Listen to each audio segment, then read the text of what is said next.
Hello everyone, I am the storyteller and I am here to help you today. I know you use this video to fall asleep, so before that, like the video and subscribe to the channel. Also, where are you from and what time are you watching? Now get comfortable and relax. I never believed her about the friend. During our 2 years together, my ex would mention this presence casually, the way someone might reference a roommate. She'd set out 2 coffee cups in the morning, leave space on the couch during movies. Once I watched her laugh at something on her phone, then tilt the screen slightly to the right, as if sharing the joke. When I asked who she was showing, she'd smiled that patient smile reserved for children who don't understand, and said the name, something old-fashioned I've tried hard to forget. I'd chalked it up to eccentricity. She was a painter who kept strange hours and talked to her canvases. Portland attracted that type. The quirk seemed harmless enough, even endearing in the early months. But as time passed, the one-sided conversations grew longer. She'd pause mid-sentence during our dinners, head cocked, listening to something I couldn't hear. The spare bedroom, her studio, became off-limits after 9 p.m. She needed privacy for her work, she said, though I never heard brushstrokes, only the low murmur of her voice through the door. The relationship ended the way these things do, gradually, then all at once. She said I'd never made room for the important things in her life. I said she lived in a fantasy world. We were both right. 3 months later, she called about the boxes. In the chaos of moving out, I'd taken several of hers by mistake. Old sketchbooks, some jewelry, a vintage hand mirror that had belonged to her grandmother. She was traveling for a gallery showing in Seattle and wouldn't be back for a week. Could I drop them off at her loft? She'd leave a key under the mat. I should have shipped them. Portland in November wraps itself in a cold, wet darkness that seeps into your bones. The loft occupied the top floor of a converted textile factory in the Pearl District, all exposed brick and industrial windows that turned black and reflective after sunset. I arrived around 11 p.m., later than planned. Traffic from Seattle had been brutal, and I wanted to drop the boxes and drive straight back to my hotel. The key was where she'd promised. The loft smelled the same: turpentine and jasmine incense, coffee and old paper. I'd spent countless nights here, knew every creaking floorboard, every shadow cast by the streetlights below. Yet walking through that space as a stranger felt like trespassing in a museum of my own past. I stacked the boxes near the door, eager to leave. But exhaustion pulled at me, made my eyes heavy and my judgment soft. The drive back across the river seemed impossibly long. Her couch was right there, worn leather that remembered the shape of my body. Just an hour or 2 of sleep, I told myself. I'd be gone before dawn. I woke to the sound of brushing. The rhythm was unmistakable. The soft rasp of bristles through long hair. That particular whisper of strands being smoothed and gathered. Slow, methodical, intimate. The kind of sound you only hear in the deep privacy of bedrooms. My phone screen said 3:17 a.m. The loft was dark except for the ambient glow of the city filtering through those massive windows. I lay frozen on the couch, trying to orient myself, trying to convince my racing heart that old buildings make noises, that I'd dreamed it. But the sound continued, patient and rhythmic, coming from the direction of her bedroom. She wasn't supposed to be home. I sat up slowly. The loft was open plan, minimal walls, maximum sightlines. From the couch, I could see clear across to the bedroom area, could see the bed was empty, undisturbed. But the sound persisted, and now I could place it, near the antique wardrobe with the full-length mirror on its door. The one she'd found at an estate sale in Vancouver. The one she'd insisted on keeping, even though it dominated the small space. The brushing stopped. In the sudden silence, my heartbeat seemed obscenely loud. I stood, my mouth dry, and moved toward the bedroom. Each step felt like walking through deep water. The floorboards complained under my weight, announcing my approach. The wardrobe mirror reflected the window behind me, the city lights, the empty bed. I saw myself, rumpled clothes, wild hair, pale face, nothing else. Then the brushing resumed. I spun around. The loft was empty, completely, utterly empty.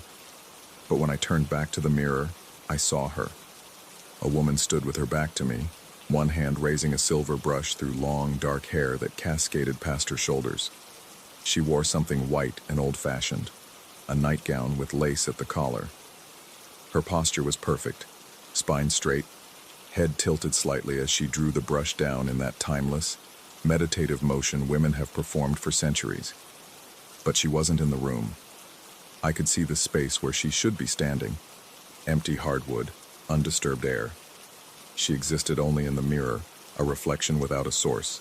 I couldn't move, couldn't breathe.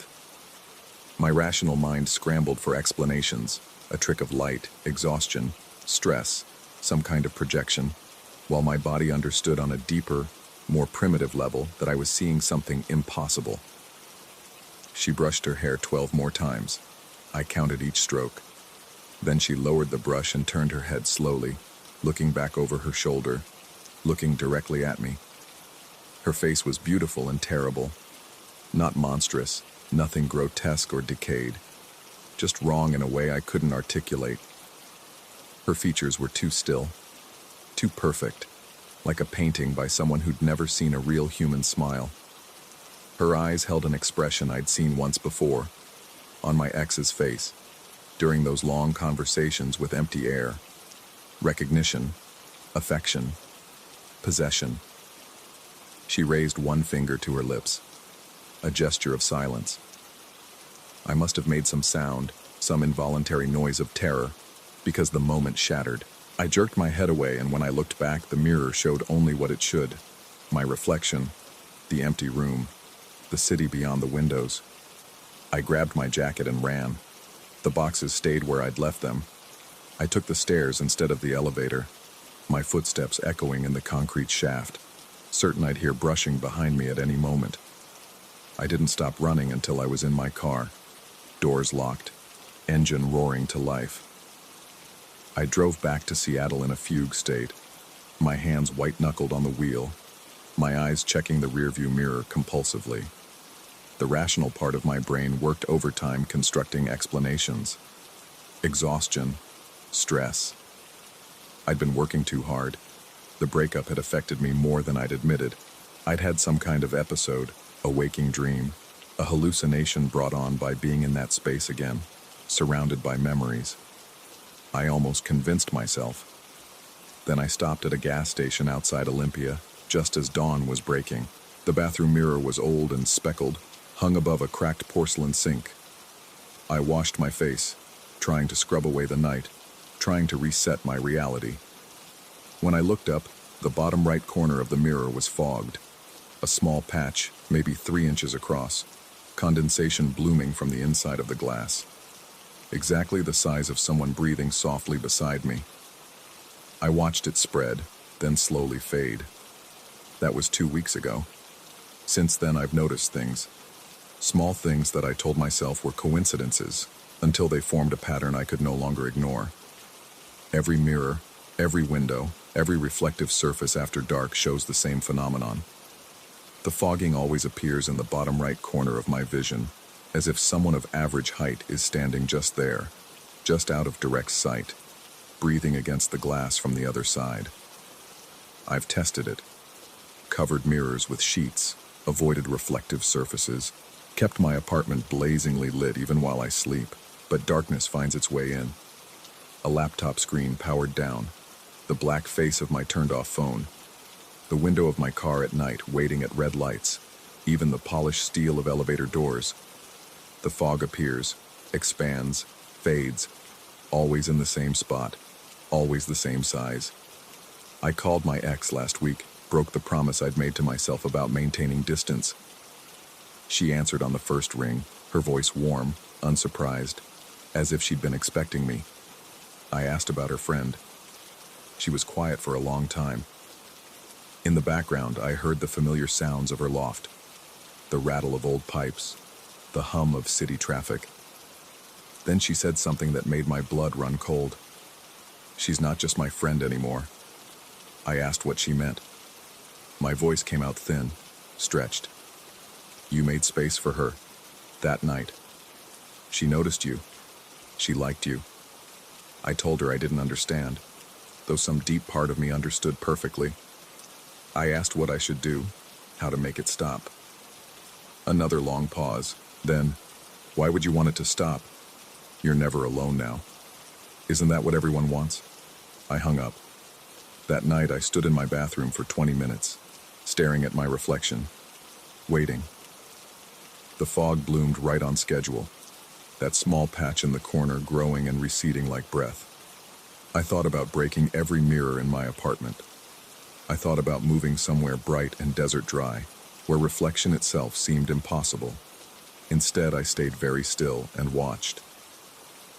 Because here's what I haven't told anyone, what I've barely admitted to myself. Sometimes, when the fog appears, I see something in its pattern. Not an image exactly, but a suggestion. The vague outline of features. A profile. The fall of long hair. And last night, standing in front of my darkened bedroom window with the city lights below creating a perfect black mirror, I saw it clearly for just a moment. She was smiling. I've stopped trying to avoid reflective surfaces.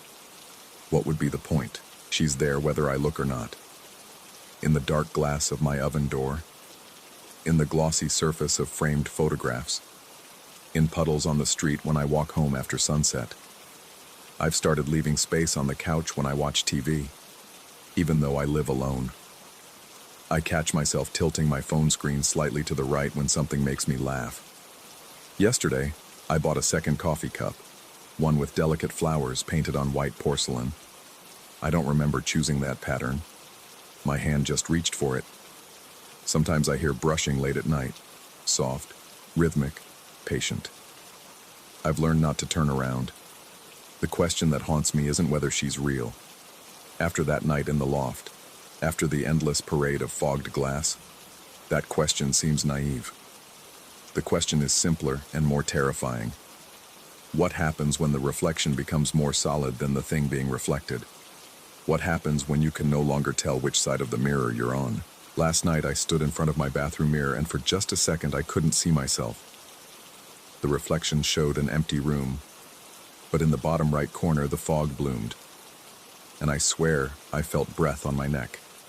I didn't turn around. I'm learning. The mirror on my wall is antique now, though I don't remember buying it.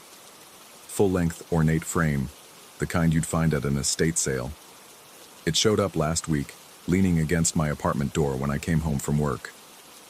No note, no return address. It looks just like the one from her loft. I've hung it across from my bed. Sometimes I wake at 3 a.m. to the sound of brushing, and in the darkness, I can see her clearly now. She's always there, standing at the mirror, drawing the silver brush through her impossible hair. She hasn't turned around again. Not yet. But she will. And when she does, when she looks at me over her shoulder with those two still eyes, I know I won't run. I'll smile back. I'll make space. I'll understand, finally, what my ex tried to tell me all along. Some presences don't ask for belief. They simply wait until you're ready to see.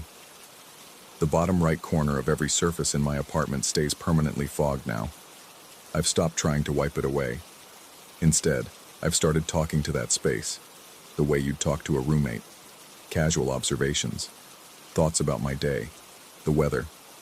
Sometimes, in the quiet moments between my words, I hear the softest sound, like someone listening, like someone breathing, like someone brushing long hair in a room that exists only in reflection, waiting patiently on the other side of the glass for an invitation I'm terrified I've already given.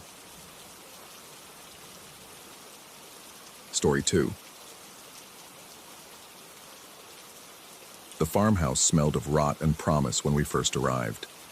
That particular scent of century-old wood meeting modern ambition. Dad had bought the place sight unseen, a 1890s wreck in the Vermont hills that leaned slightly eastward, as if trying to hear secrets from the forest. I'd agreed to help him restore it over the summer, thinking it would be a simple father-son project, something to fill the empty months after the incident at work that I still couldn't quite name without my hands starting to shake. The locals in town had been helpful enough. pointing us toward lumber suppliers and warning us about the foundation, but I noticed how their eyes would linger on the property deed when Dad showed them the address. One old woman at the hardware store had simply nodded and said the place had good bones, but her mouth had tightened into something that wasn't quite a smile. We spent the first week just clearing out the debris, decades of accumulated abandonment, newspapers from the 1970s, a child's wagon with 3 wheels, mason jars filled with unidentifiable darkness.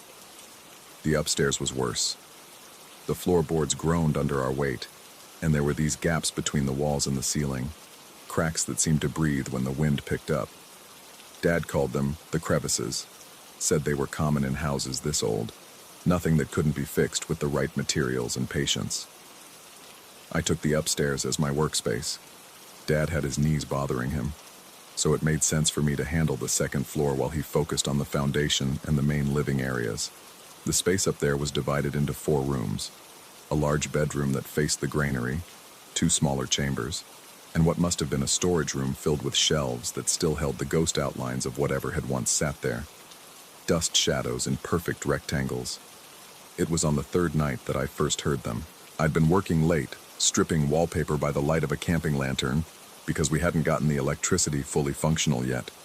The paper came off in long, satisfying strips, revealing older layers beneath. Floral patterns giving way to newspaper print, headlines from wars I'd only read about in history books. My hands were sticky with paste residue and my shoulders ached, but there was something meditative about the repetitive motion, something that kept the thoughts at bay. Then came the footsteps, light, deliberate, moving across the floor above me, except there was no floor above me. I was on the top level. I froze, wallpaper strip dangling from my fingers, and listened. The steps continued, a slow walk from one end of the ceiling to the other, accompanied by a sound I couldn't immediately place. A sliding, scraping noise. Metal on wood, maybe. Or something being dragged. The rational part of my brain, the part that had been growing quieter since the incident, suggested old houses settle, pipes expand and contract, animals nest in walls. But these sounds had rhythm, intention. They moved with the cadence of someone checking rooms, pausing at doorways, continuing on. I called down to Dad, asking if he'd heard anything.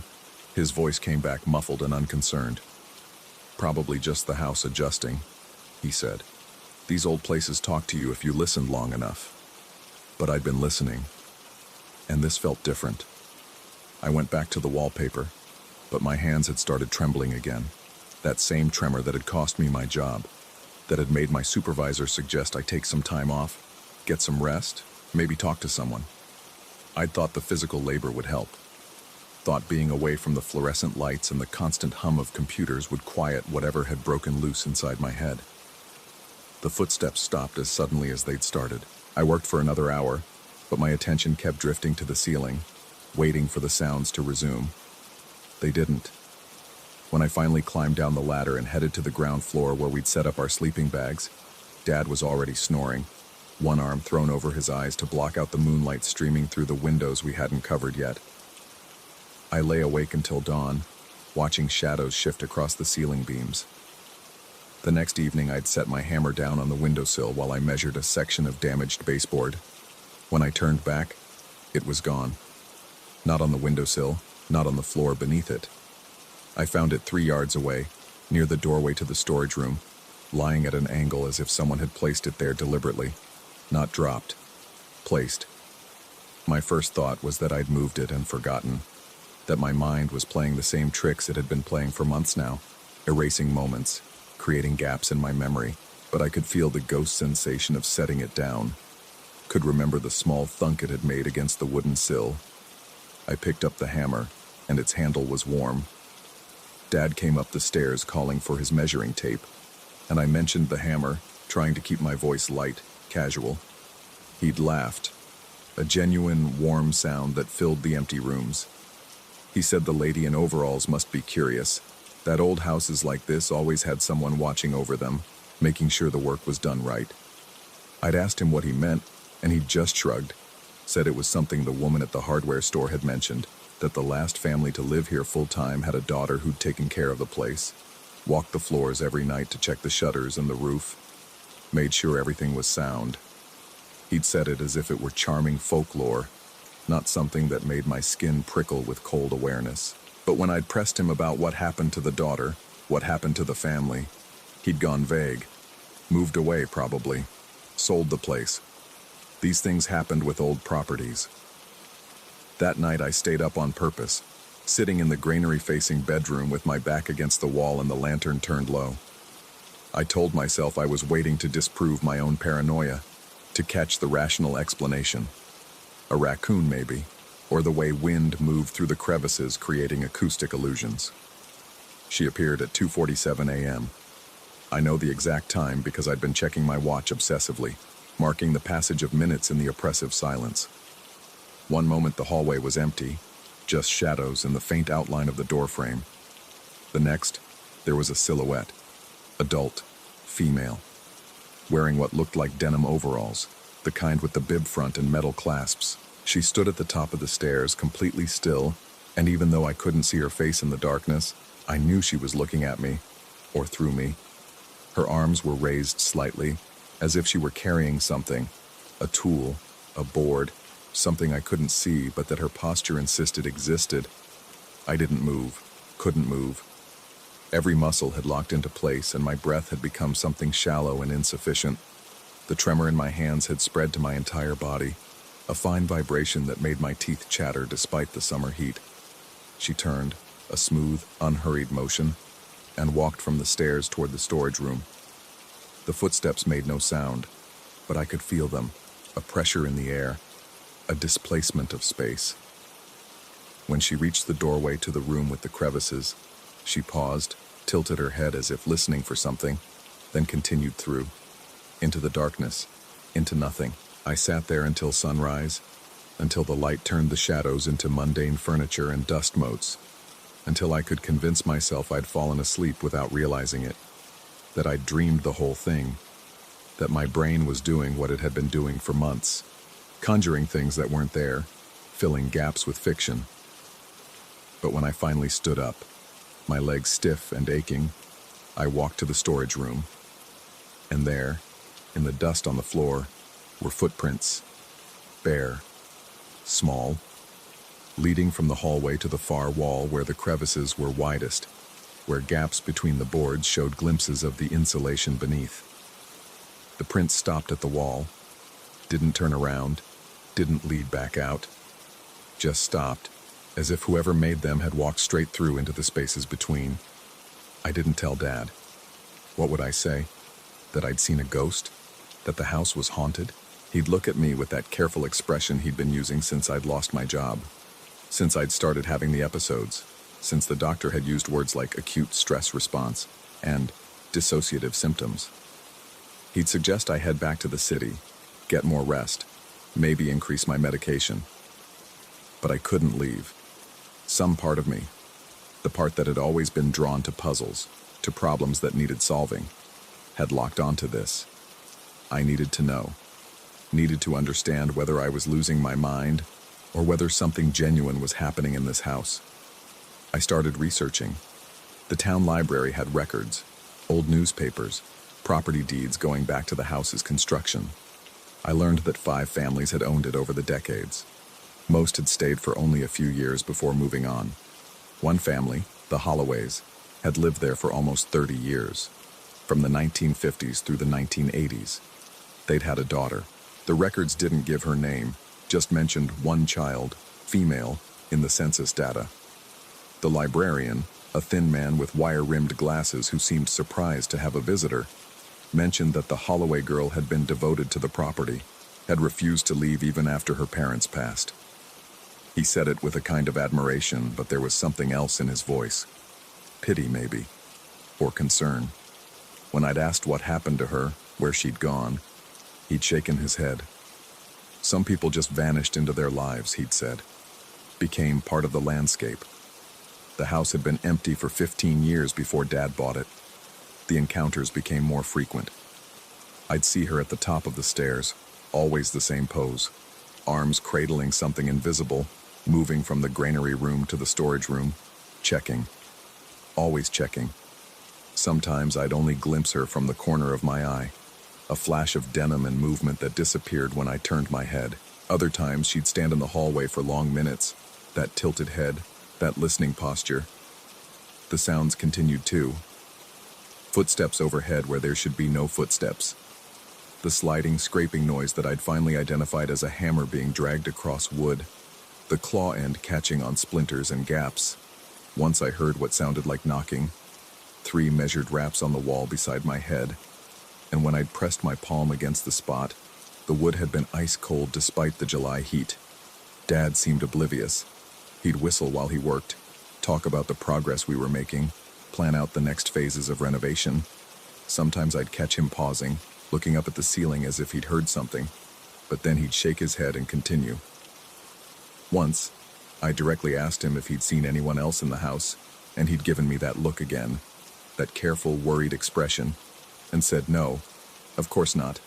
It was just the 2 of us, but I'd seen him setting out an extra coffee cup in the morning, seen him nod at empty doorways as if acknowledging someone's presence, heard him talking to himself, or to someone, when he thought I was out of earshot, his voice low and conversational, discussing the best way to repair a section of floor, agreeing with suggestions I couldn't hear.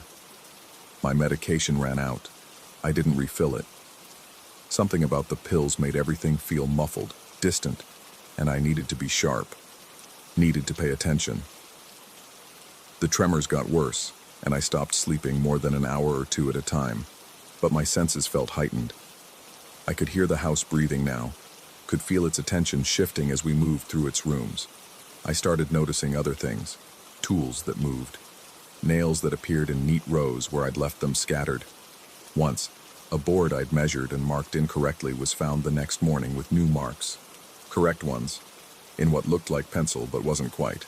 The lines were too faint, too precise, as if drawn by something without substance. The house was changing too, not just from our renovations but in other ways. Walls seemed closer together some mornings. Doorways shifted slightly, requiring me to turn sideways to pass through gaps I'd walked straight through the day before. The crevices were growing, or maybe I was just noticing them more. Those dark spaces between walls, those gaps that seemed to lead into depths that couldn't possibly exist within the house's physical structure. It was during the 5th week that I finally followed her. I'd been waiting in the granary room, had positioned myself so I could see the stairs without being seen. When she appeared, and she always appeared every night now, regular as clockwork, I stood up slowly, carefully, and moved toward the hallway. She didn't react to my presence, just continued her usual route, that measured walk, arms cradling her invisible burden. I followed 3 feet behind, my own footsteps creaking on the floorboards while hers made no sound at all. She moved through the hallway, past the smaller chambers, toward the storage room. When she reached the doorway, she paused. That same head tilt, that listening posture. And for the first time, I heard what she was listening for. Settling, creaking, the groan of wood adjusting to weight and time, the small sounds a house makes when it's trying to hold itself together, when it's fighting against gravity and age and the slow pull of entropy.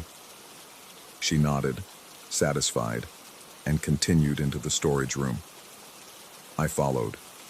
The room was darker than it should have been. The moonlight that had illuminated the hallway didn't seem to penetrate here. I could see her silhouette against the far wall, where the crevices were widest. She reached out, those arms that had been cradling something now extending, touching the wall, pressing against the gaps as if testing their integrity, and the wall responded. I heard it, felt it, a settling, a small shift, as if the house had exhaled. The crevices narrowed slightly, boards drawing closer together, and she stepped back, lowered her arms. Then she turned and looked directly at me. I still couldn't see her face. The darkness was too complete. But I felt the weight of her gaze, felt something like recognition pass between us. She raised one hand, pointed past me toward the doorway, and the gesture was clear. Leave. I stumbled backward, my heel catching on a loose board, and fell hard against the doorframe. Pain shot through my shoulder, real and grounding. When I looked back into the room, she was gone. But the crevices had closed. Every single gap between the boards, every crack in the walls, sealed. As if they'd never existed. I told Dad the next morning. All of it. The footsteps, the moving tools, the woman in overalls, the way the house seemed to shift and breathe. I expected him to suggest I leave, to look at me with that worried expression, to talk about stress and rest and medication. Instead, he'd smiled. A small, sad smile. He told me he'd seen her too, had been seeing her since the first night. He said she was just checking on things, making sure we were doing the work right, making sure the house stayed sound. He said it as if it were the most natural thing in the world, having a ghost oversee our renovation. I'd asked him if he thought we should leave, if the house was dangerous. He'd looked confused by the question. Why would we leave? We had work to do. The house needed us. She needed us to finish what she'd started, to keep the place standing. The way he said it, she needed us, made something cold settle in my chest. I'd asked him how long he planned to stay, when the renovation would be finished. He'd shrugged. These old houses, he'd said, they're never really finished. There's always something that needs attention, always another board to replace, another section to shore up. Could take years, could take a lifetime. That night I packed my things, quietly, while Dad slept. I told myself I was leaving, going back to the city, going to get help, going to figure out whether this was real or whether I'd finally broken completely. But when I reached the stairs, she was there, standing at the bottom, arms at her sides now, no invisible tools, no cradling posture, just standing, waiting. I looked down at her from the top of the landing, and for the first time the moonlight caught her face. Young, maybe 30, with eyes that held decades of vigilance, of checking and rechecking, of holding together something that wanted to fall apart. She tilted her head, that listening posture, and I realized what she was listening for wasn't the house settling. It was me. My breathing, my heartbeat, the sound of my feet on the floors she'd walked for so long. She raised her arms again, not threatening, offering, as if to say, "Help me carry this." I stood there, my packed bag in one hand, my keys in the other, and I felt the house around me. Felt how the walls leaned, how the foundation shifted, how every board and beam was locked in a constant struggle against collapse. Felt how tired it all was, how much effort it took to keep standing. Dad appeared in the hallway behind me, half asleep, asking if I was okay. I looked at him, at the way he moved through the house now, automatic and familiar, checking door frames and tapping walls, at the way his lips moved slightly, as if in conversation with someone I couldn't see, at how content he seemed, how purposeful. I looked back at the woman on the stairs. She was still waiting. I set down my bag. That was 6 weeks ago, or maybe 6 months. Time moves differently here now. Days blend together in a rhythm of repairs and checks, of walking the floors and listening to what the house needs. Dad and I work in comfortable silence most of the time, moving through our tasks with the practiced efficiency of people who've been doing this forever. I see her every night now, sometimes during the day too. She doesn't disappear anymore when I look directly at her. We work together. She points out loose boards, indicates where the foundation needs attention, shows me the places where the crevices threaten to open again. My hands don't shake anymore. The tremor stopped after the first week. Maybe the medication is finally out of my system. Maybe I just found my purpose. The house is looking better, stronger. Dad says we're making real progress.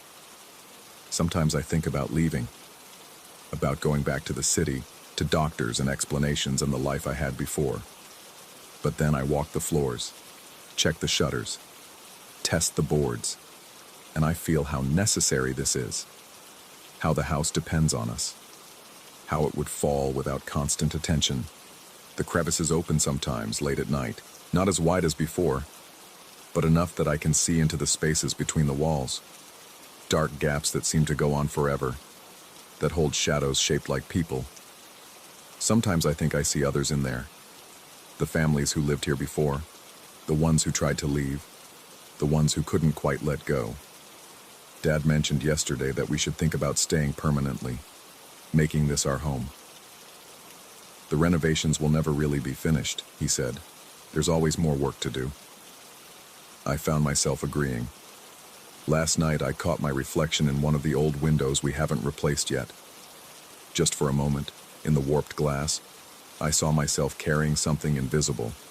My arms cradled around empty air, my posture identical to hers. When I blinked, the reflection was normal again, but I can still feel the weight of what I was carrying. The house is settling for the night now. I hear Dad walking the lower floors, checking locks that don't exist, testing walls that seem sound. The woman in overalls is at the top of the stairs, beginning her nightly rounds. I pick up my hammer, warm to the touch, always warm now, and join them. There's work to be done. There's always work to be done, and someone needs to make sure the house stays standing. Story 3. The copper taste started 3 weeks after I brought the coin purse home. Not the metallic tang you get from biting your cheek or touching your tongue to a battery. This was deeper, older, like sucking on pennies that had been buried for decades. It coated the back of my throat every morning, persistent and wrong. I'd wake with it already there, as if I'd been swallowing coins in my sleep. The building superintendent had given me the purse on a Tuesday, an odd gesture from an odd man, but I'd grown accustomed to his eccentricities over the 2 years I'd lived in the Riverside Towers. He'd shuffle through the hallways with his maintenance cart, always stopping to pick up any coin he spotted, pennies mostly, sometimes nickels, muttering the same phrase like a prayer, "Copper calls copper." He'd hold each one up to the fluorescent lights, examining it with an intensity that seemed excessive for spare change, before dropping it into the worn leather pouch that hung from his belt. I never learned his real name. The other tenants called him different things, the old man, the maintenance guy, that weird janitor, but he'd never offered it himself, and I'd never asked. He spoke rarely, and when he did, his voice carried the weight of an accent I couldn't place, something Eastern European mixed with something else entirely. The day he gave me the purse, he'd knocked on my apartment door just after sunset. I'd been surprised to see him standing there, his card absent, wearing a heavy coat despite the mild October weather. His hands trembled as he pressed the small leather pouch into my palm. "For you," he'd said, his roomy eyes fixed on something past my shoulder. "Copper calls copper. You keep this safe now. Very safe." Before I could respond, he'd turned and walked toward the elevator, his footsteps echoing in the corridor with an urgency I'd never heard from him before. That was the last time anyone in the building saw him. By morning, his apartment was empty, cleaned out so thoroughly that even the superintendent who came to investigate found only dust outlines where furniture had stood. The purse itself was unremarkable. Cracked brown leather, soft with age, no larger than my fist. Inside, I found 7 pennies, all dated 1943, all with Lincoln's profile facing up. I'd looked them up online. Steel pennies, minted during World War II when copper was needed for ammunition, valuable to collectors, though these were too worn to be worth much. I'd shrugged and tossed them onto my desk, keeping the purse itself on my nightstand more out of sentiment than need. The first new penny appeared on Thursday. I'd come home from work, exhausted from a presentation that had gone poorly, and there it was. A single penny balanced perfectly on its edge on the bathroom sink, spinning slowly despite no visible movement, no draft, no explanation. The overhead light caught its surface, and I could see it was newer than the ones from the purse, bright and clean. When I reached out to stop it, the spinning ceased immediately, and the coin fell flat. Heads up. The date read 2019, the year my father died. I'd stood there for several minutes, trying to rationalize it. Maybe I'd dropped it earlier and forgotten. Maybe the building's old pipes caused vibrations that made it move. Maybe I was more tired than I thought. I'd picked it up, examined it, then dropped it into the glass I kept on my dresser for spare change. By Saturday, there were 4 more. One tucked into the spine of a book I was reading, right at the page I'd bookmarked. One in the pocket of my coat, which I was certain I'd checked that morning. One beneath the welcome mat outside my door. One inside my left shoe, which I distinctly remembered being empty when I'd put my feet in that morning, walking 3 blocks before I felt something hard pressing against my heel. All heads up, all dated with years that meant something. 2015, when I'd moved to Chicago. 2008, when I'd graduated college. 2001, when my mother had remarried. 1997, when I'd broken my arm falling from a tree and learned what pain really felt like. I'd started keeping them all in the glass, watching the pile grow, trying to ignore the cold certainty settling into my bones that something was fundamentally wrong. The pattern became impossible to dismiss. Every day brought more pennies, appearing in places that defied logic. I found one wedged behind the handle of my office door at work, in a building I'd entered through security turnstiles that would have detected metal. Another materialized in the filter of my coffee maker after I'd brewed my morning cup, meaning it had somehow appeared during the process itself. 3 turned up in my gym locker, arranged in a perfect triangle on top of my folded towel, despite the fact that I'd been the only person with the combination. The glass filled slowly, a growing tower of copper that caught the light from my bedroom window. 27 pennies, 34, 42. I'd stopped counting the dates after I found one from 2003, the year I'd spent 3 days lost in the woods during a camping trip, convinced I was going to die before the rangers found me. The apartment began to feel different. Not smaller exactly, but compressed somehow, as if the walls were paying closer attention. I'd wake in the middle of the night with the certainty that someone had just been standing over my bed, their breath still hanging in the air, though I'd find nothing when I turned on the lights. The shadows in corners seemed darker than they should be, resistant to my lamps and overhead fixtures, pooling in ways that didn't match the geometry of the furniture. And there was the sound. It started as a whisper of metal on metal, barely audible over the ambient noise of the city. Late at night, when the traffic outside my window diminished and my neighbors' televisions went silent, I'd hear it. A soft tinkling from the glass on my dresser, as if someone were running their fingers through the pennies, letting them cascade and settle. The first few times I'd gotten up to check, but the coins were always still, arranged in no particular pattern, offering no explanation for the sound. The noises grew bolder. I'd hear them during the day now, distinct chimes and clinks that seemed to come from the glass even when I was standing right next to it, watching the pile remain perfectly motionless. Sometimes I'd catch movement in my peripheral vision, a flash of copper tumbling through air, but when I'd turn to look directly, everything would be still. I'd tried getting rid of them. On a Tuesday, 3 weeks after the superintendent had disappeared, I'd gathered all the pennies, dumped them into a plastic bag, and walked 6 blocks to throw them into a dumpster behind a convenience store. The relief had been immediate and physical, as if I'd removed a weight from my chest. I'd gone home, poured myself a drink, and tried to convince myself that the whole thing had been stress, exhaustion, my mind manufacturing patterns from randomness.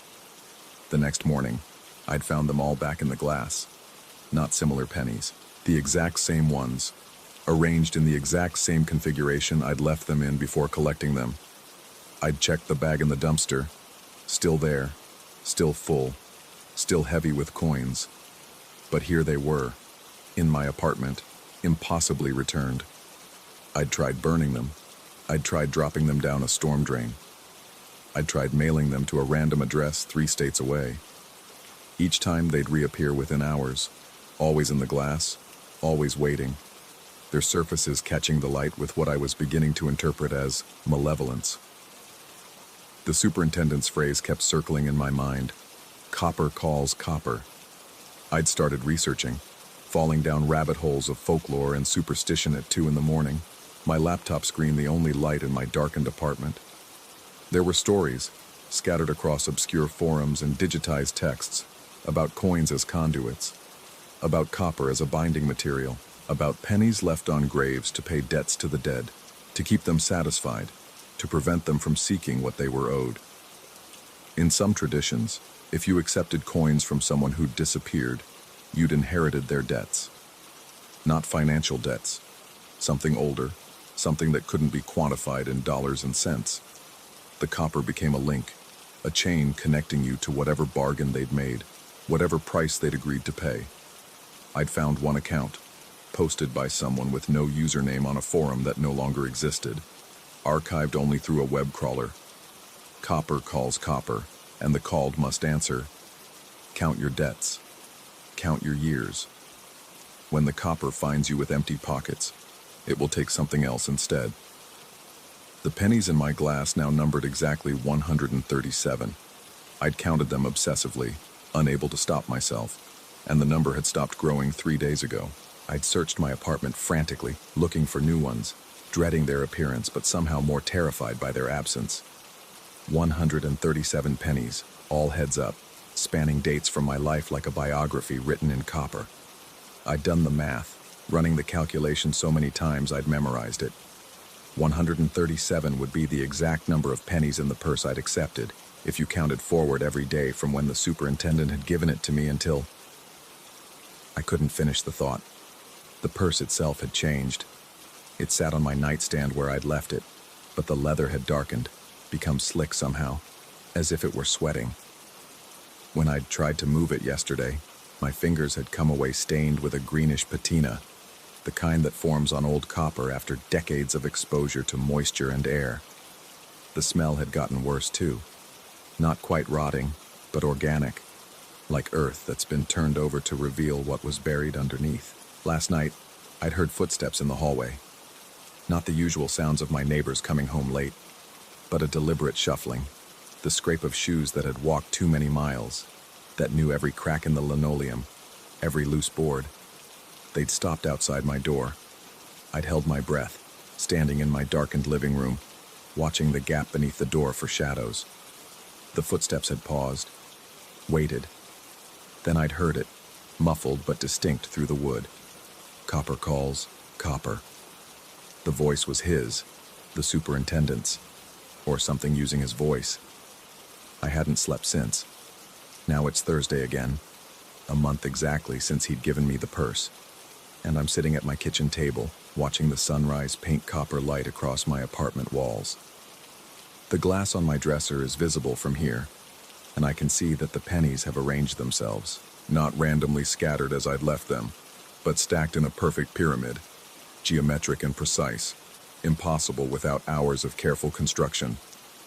The copper taste in my mouth has intensified, coating my tongue, my teeth, my throat. When I swallow, I imagine I can feel it accumulating, settling in my stomach like ballast.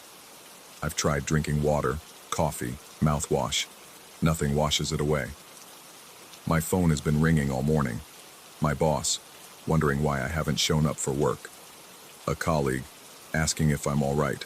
My brother, calling for our weekly check-in. I haven't answered. I can't explain what I'd say, how I'd begin to describe what's happening, how I'd convince anyone, including myself, that I'm not losing my mind. Because maybe I am. Maybe the superintendent was just an old man who moved away, and the pennies are appearing because I'm dropping them myself. Some dissociative episode I can't remember. My subconscious staging an elaborate haunting. Maybe the sounds are pipes, and the footsteps are other tenants, and the taste is a medical condition I should get checked out. Maybe. But then I look at the purse, at the way it seems to pulse in the morning light, at the dark stain spreading slowly across my nightstand beneath it.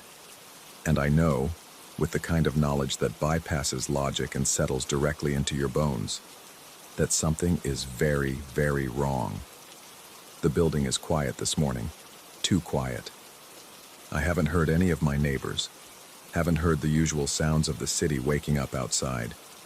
When I look out my window, the street below is empty, the sidewalks bare, the traffic lights cycling through their colors for no one. I need to leave. Pack a bag, get out of the apartment, get out of Chicago entirely. Drive until the copper taste fades, until the pennies stop appearing, until I can convince myself that distance will break whatever connection was formed when I accepted that purse. But when I stand, my legs feel heavy, weighted down, as if my pockets are full of coins even though I know they're empty. My hand moves to my mouth, touches my lips. and when I pull it away, my fingertips are stained green. From somewhere in the apartment, from the bedroom, from the dresser, from the glass that holds 137 pennies, I hear the sound of copper cascading, falling, rearranging itself into new patterns, new messages, new debts that I'm only beginning to understand I owe. And beneath that sound, soft but growing clearer, I hear footsteps in the hallway, shuffling closer, always closer. The door handle hasn't turned yet, but I can see it starting to move. A slow rotation that suggests patience, inevitability, the certainty of something that knows it doesn't need to rush, because where exactly would I run? Copper calls copper. And I'm beginning to realize I've been hearing the call wrong all along. It's not the pennies calling each other, it's the copper in my blood, answering.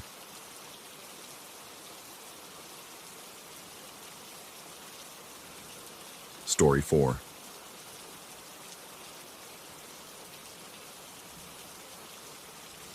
The Elm Street complex had been built in 1924, and it showed. Not in the charming way of restored brownstones or converted factories, but in the way of things left to quietly deteriorate. Water stains blooming across ceilings like bruises, radiators that clanged with phantom fury at 3 a.m, and hallways that always smelled faintly of something cooking that you could never quite identify. I'd moved into apartment 3A 6 months ago, drawn by rent that seemed too good for New Haven and a landlord who asked surprisingly few questions. The building had 12 units spread across 4 floors. Though rarely were more than 8 occupied at any given time, people cycled through the Elm Street complex the way they cycled through cheap motels, staying just long enough to catch their breath before moving on to somewhere better, or at least somewhere different. I told myself I'd be different. I told myself a lot of things. It started on a Thursday in late September, when the rain came down in sheets that turned the streets into rivers and made the old building groan like a ship at sea. I'd been grading papers at my kitchen table, the kind of mind-numbing work that made my eyes glaze over and my thoughts wander to places they probably shouldn't go. The knock came at 11 p.m. exactly, 3 sharp raps that cut through the white noise of rain against glass. I wasn't expecting anyone. I never expected anyone. The voice that followed was rough, sandpaper dragged across concrete, distinctly feminine but weathered in a way that suggested too many cigarettes and not enough sleep. It knew my name, not the name on my mailbox or my door, but the name I'd used before, the one I thought I'd left behind in Providence along with everything else I was trying to forget. She said she needed cigarettes, said it like we were friends, like this was a favor she'd asked a dozen times before. I stood frozen in my narrow kitchen, a red pen still clutched in my hand, trying to place the voice. It reminded me of the woman who used to live in 2B, the one who'd smoke in the hallway at odd hours, leaving a trail of ash on the brown carpet that never quite seemed to vacuum up.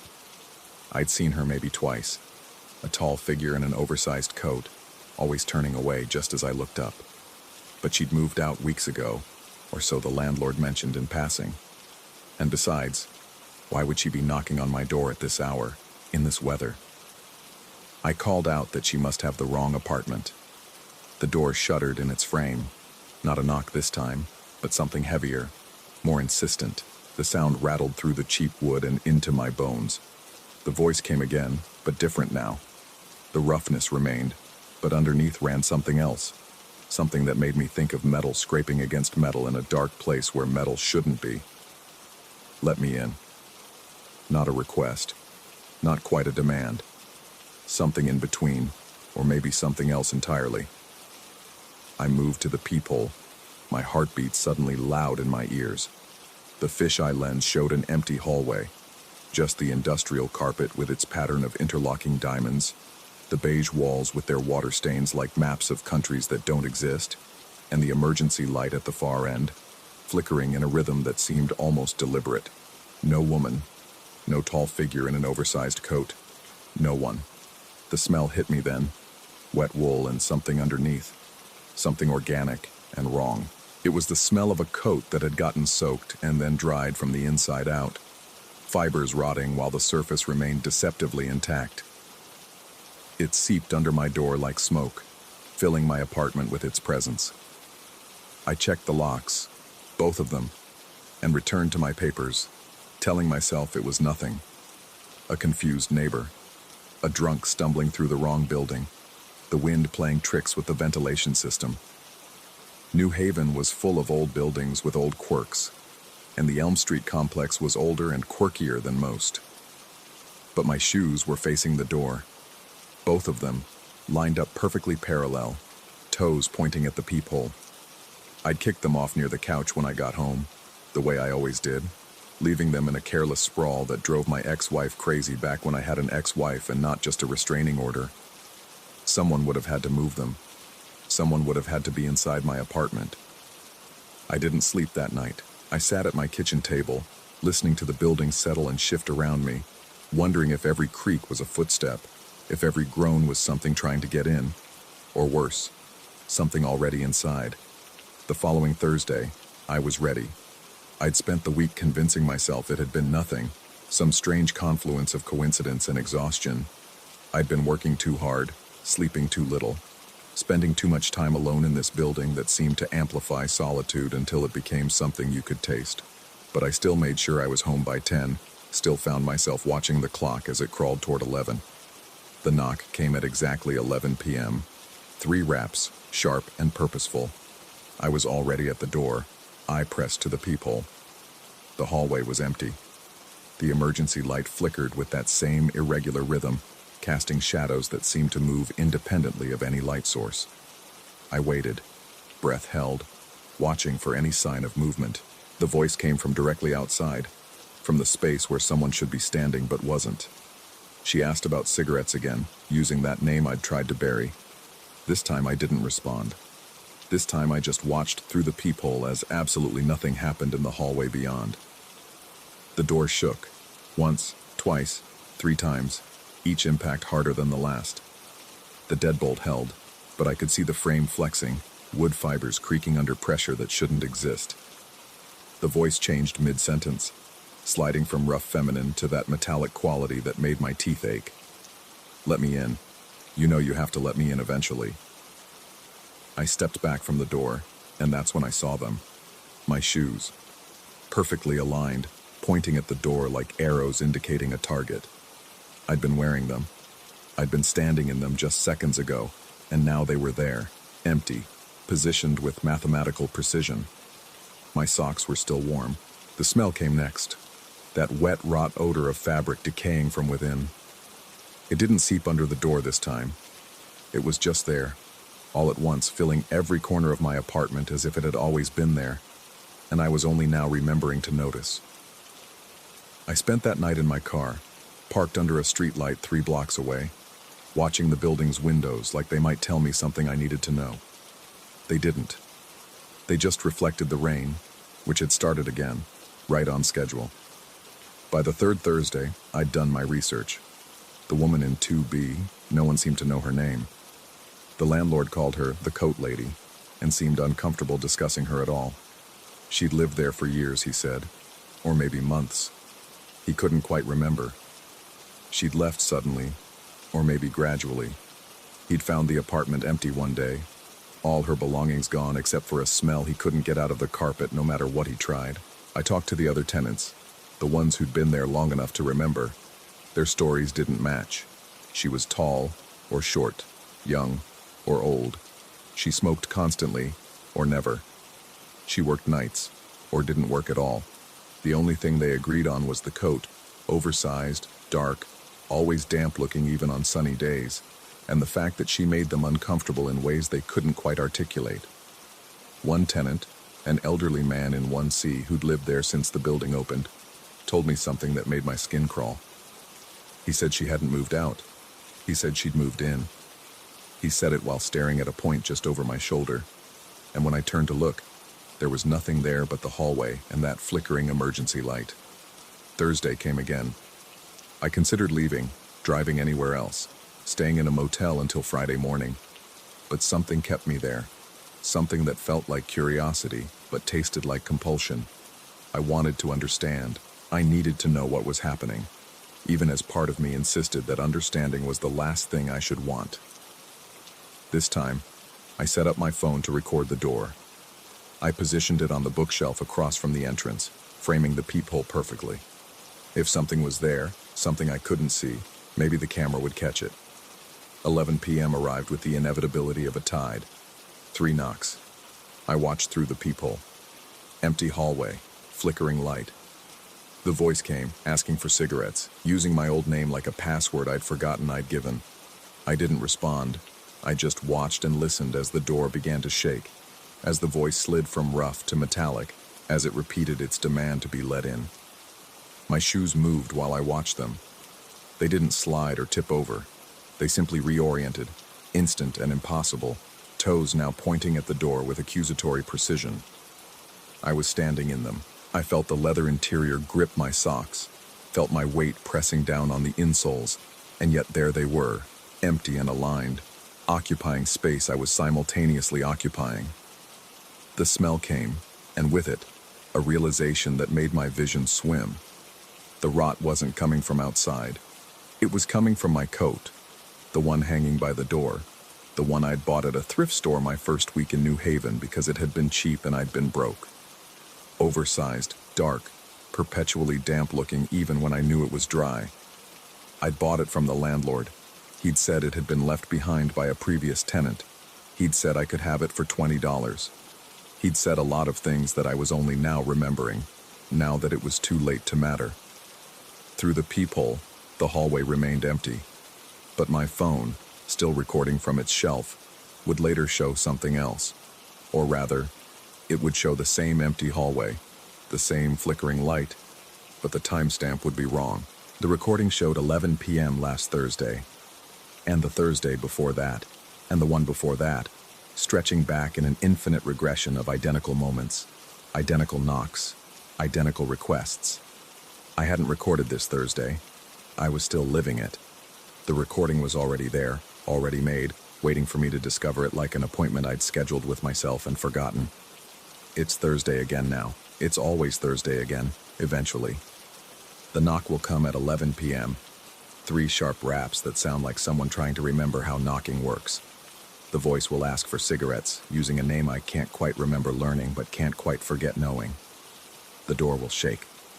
The voice will change. My shoes will move in that impossible way that makes my stomach turn. And each time, I understand a little more. The coat feels heavier now. I wear it even inside, even though the building's heat works fine, and I have no reason to be cold. It's damp, always damp, and when I try to remember taking it off, I can't. When I try to remember putting it on, I can't do that either. It's simply there, has always been there, will always be there. The smell doesn't bother me anymore. I've stopped noticing it, or maybe I've become it. These distinctions seem less important than they used to.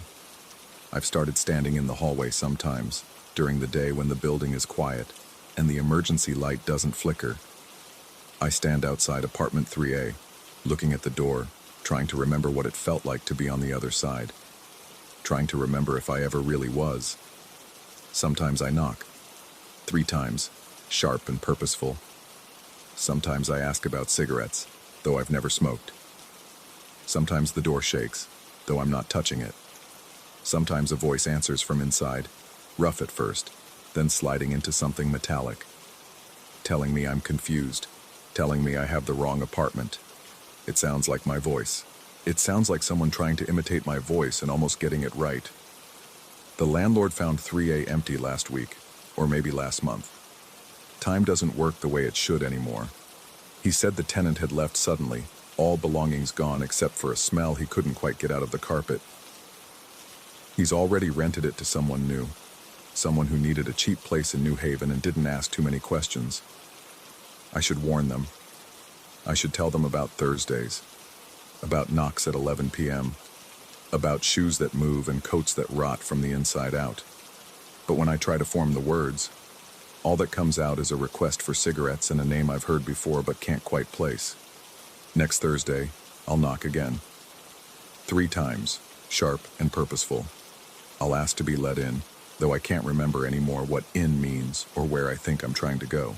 I'll watch through the peephole from both sides simultaneously, seeing and being seen, Empty hallway and occupied apartment existing in the same space, the same moment, the same eternal Thursday night in a building that was old in 1924 and will be old forever. The rain is starting again. It always does, right on schedule. My coat is damp, but it's a dampness that will never dry. Not really, because it's already dry and wet, and both and neither. I'm standing in my shoes. They're pointing at the door. I'm also looking at my shoes from across the room, watching them move, empty and accusing. It's almost 11 p.m. Someone's about to knock. Story 5. I've made a career out of dismantling ghost stories. 23 years debunking paranormal claims, exposing fraudulent mediums, explaining away bumps in the night with faulty plumbing and settling foundations. The rattling chains, thermal expansion in old radiators, the mysterious footsteps, mice in the walls, their tiny claws amplified through hollow spaces. The shadow figures, pareidolia, that beautiful trick our pattern-seeking brains play on us in low light. I've written 4 books on the subject, appeared on 17 different podcasts, given lectures at universities where eager students learn to approach the supernatural with Occam's razor in one hand and an EMF detector in the other. Not to find ghosts, but to find the electrical sources that make people think they're experiencing ghosts. But there are 2 nights I don't write about. 2 nights that sit in my memory like foreign objects my mind keeps trying to reject, but can't quite expel. The first was June 2009. The Territorial Prison Museum sits 20 miles outside Yuma, Arizona, baking in desert heat that makes the air shimmer like water. I'd driven out to investigate reports of paranormal activity, the usual claims of cell doors slamming, phantom footsteps, the occasional tourist photograph with unexplained orbs that were invariably just dust particles catching the flash. The museum closes at 5, but I'd arranged a private evening investigation with the curator, an older man who chain-smoked and seemed disappointed that I wasn't there to validate the ghost stories but to explain them away. He left me alone at 6:30, his pickup truck growling away down the dirt road, leaving me in a complex of crumbling adobe and iron that had once housed the worst of Arizona's criminal element in conditions that would make modern prisons look like resorts. I started in the main cell block, a long corridor of cages separated by iron bars dark with age and rust. The temperature had dropped with the sun, but the walls still radiated the day's heat like the dying embers of a fire. My footsteps echoed against stone and metal, each sound crisp and isolated in the desert silence. The cells were empty now, but the hooks remained, iron fixtures where hammocks had once hung. Educational placards described the 115-degree summers, the way prisoners slept in shifts because there wasn't room for everyone to lie down at once. The dark cell where men were kept in absolute blackness for days as punishment. I was methodical. Temperature readings in each cell, EMF sweeps, photographs from multiple angles, audio recordings, everything normal, everything explainable. The settling sounds I heard were thermal contraction as the building cooled. The faint whistle was wind through gaps in the ancient mortar. I was halfway down the main corridor, kneeling to examine a suspicious cold spot that turned out to be exactly where a vent opened to the outside, when I saw him. Cell block C was perpendicular to where I crouched, visible through a doorway about 30 feet to my left. I watched. I didn't glimpse. I didn't catch a shadow from the corner of my eye. I watched. A figure cross from one cell through the bars and into the next. Not through a door. Through the bars themselves. He was solid, detailed, wide shoulders in what looked like a period-appropriate shirt, sleeves rolled to the elbows. A wide-brimmed hat cast his face in shadow. His gait had a distinctive quality, not a shuffle, not quite a walk. An elastic, rolling stride like someone whose legs had learned to move efficiently in chains even when the chains were gone. The whole thing took perhaps 3 seconds. He moved from the left cell, through the bars as if they were nothing more than a suggestion, and into the right cell, disappearing through the far wall. I was on my feet before I consciously decided to move, my camera forgotten on the floor where I'd dropped it. My heart hammered against my ribs as I covered the distance to cell block C, my breathing loud in my ears. The corridor was empty, completely, utterly empty. I checked every cell. I looked for mirrors, for projections, for any kind of optical trick. I examined the bars he'd passed through. Solid iron, immovable, real. I spent 40 minutes in that corridor, increasingly frantic, taking readings, photographs, videos. Nothing. No electromagnetic anomalies, no temperature variations, no footprints in the dust. I was packing up, my hands shaking in a way I told myself was just adrenaline, when I heard it. The distinctive jingle-jangle of a keyring heavy with iron keys. The sound came from deeper in the complex, from the direction the figure had been moving. It came 3 seconds after I'd seen him. The sound traveled faster in the cooler night air, I told myself. Acoustics in old buildings are strange. Sound can bounce, can be delayed, can seem to come from nowhere. But I left. I gathered my equipment and I left. And I've never been back. I spent 14 years explaining it away, writing it off, dismissing it in the privacy of my own thoughts with every rational explanation I'd used to debunk others. Fatigue, heat exhaustion, a trick of the dying light. My pattern-seeking brain creating meaning from random visual noise. It almost worked. Then came Halloween 2023, and the Holloway Inn. The inn sat deep in the Catskills, the kind of place that advertised its ghost stories as a selling point. Built in 1847, the promotional material breathlessly announced, and host to numerous paranormal experiences. I'd booked the supposedly most haunted room, the Winslow Suite, named after a former owner who died of pneumonia in the room in 1889, specifically to debunk it. A friend at a paranormal investigation magazine had commissioned a piece, Spending Halloween in America's Most Haunted Room. I'd spent weeks researching, preparing my equipment, ready to explain away every creak and groan. The room was exactly what you'd expect. Heavy Victorian furniture, floral wallpaper, an enormous 4-poster bed with a headboard that sat flush against what the innkeeper called the north wall. She was a nervous woman who fidgeted with her hands as she showed me around, explaining that the suite had originally been 2 rooms before being combined in the 1920s. She pointed to the north wall behind the headboard, tapping it with one knuckle. The sound was hollow. There was a space back there, she explained, where the original wall between the 2 rooms had been sealed off rather than fully removed, about 18 inches deep, running the length of the bed. They'd considered opening it up during the last renovation, but decided the structural work wasn't worth it for such a small cavity. I asked her why she was telling me this. She gave me a look I couldn't quite read, and suggested I might want to hear about the space before I heard anything from it. I set up my equipment as the sun set. Cameras in 3 corners, a digital audio recorder on the nightstand, an EMF detector on the dresser, temperature sensors spaced around the room. Everything was recording, everything was measuring. I was ready for whatever tricks this old building wanted to play. The inn grew quiet around midnight. I lay in bed, reading through my notes on the case, listening to the ordinary sounds of an old building settling around me. The radiator clicked and hissed. Floorboards contracted with faint pops. Wind whispered against the windows.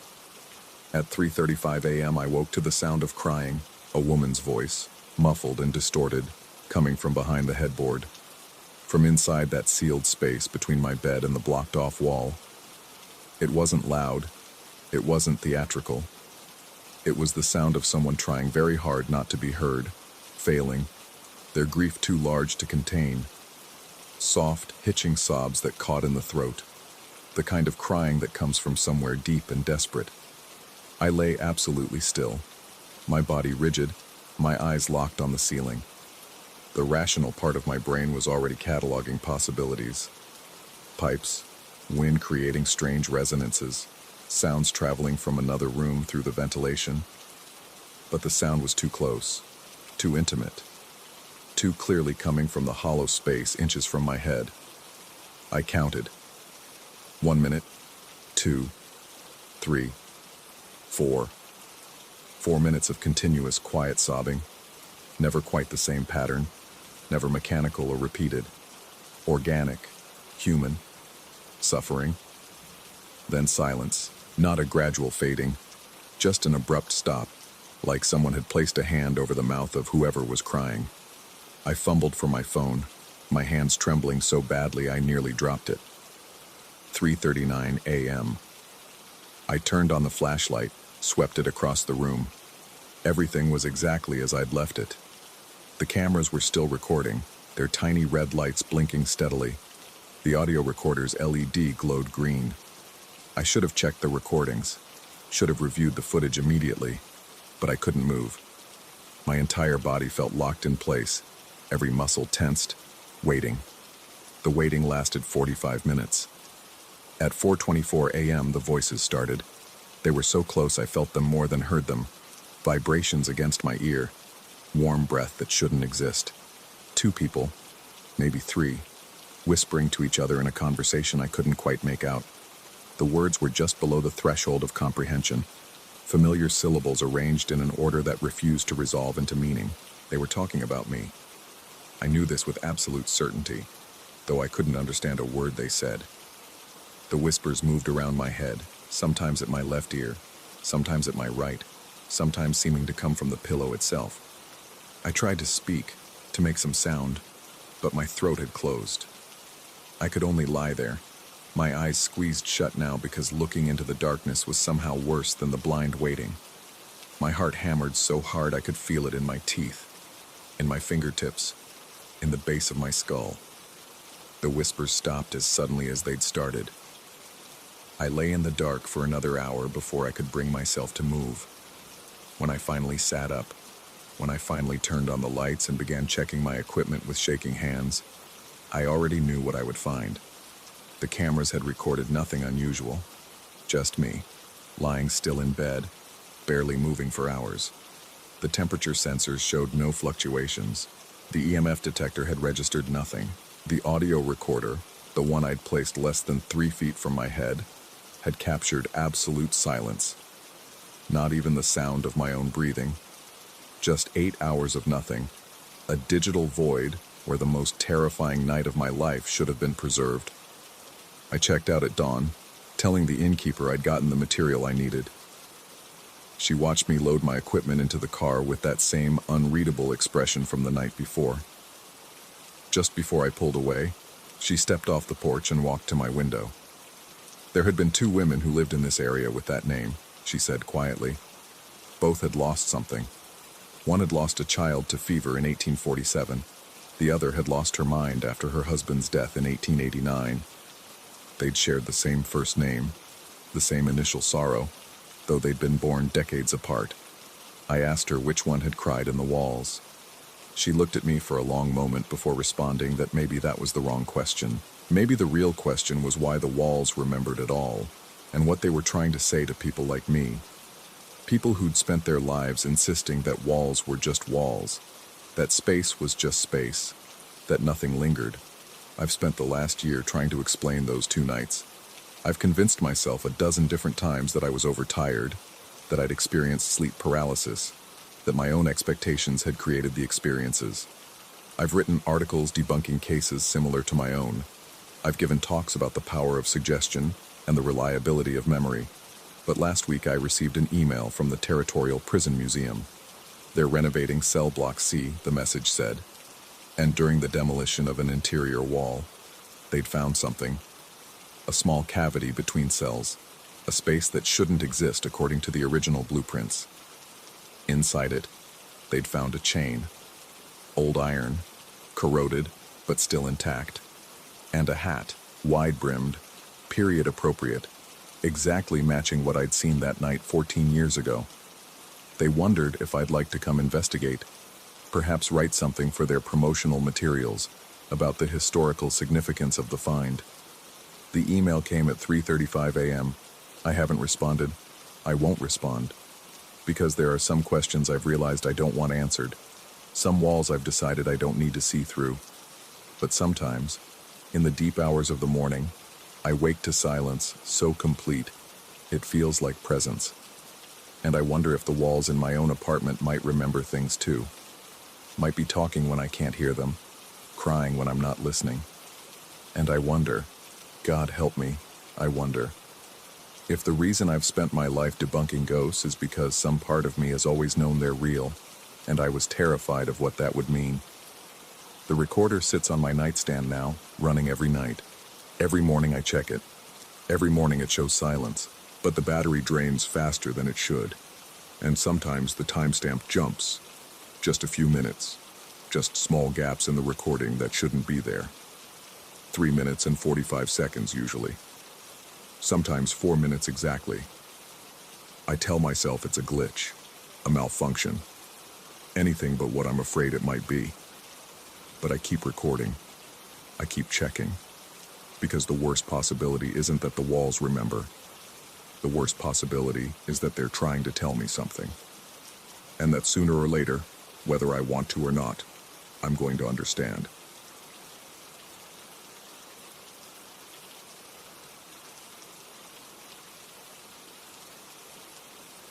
Story 6.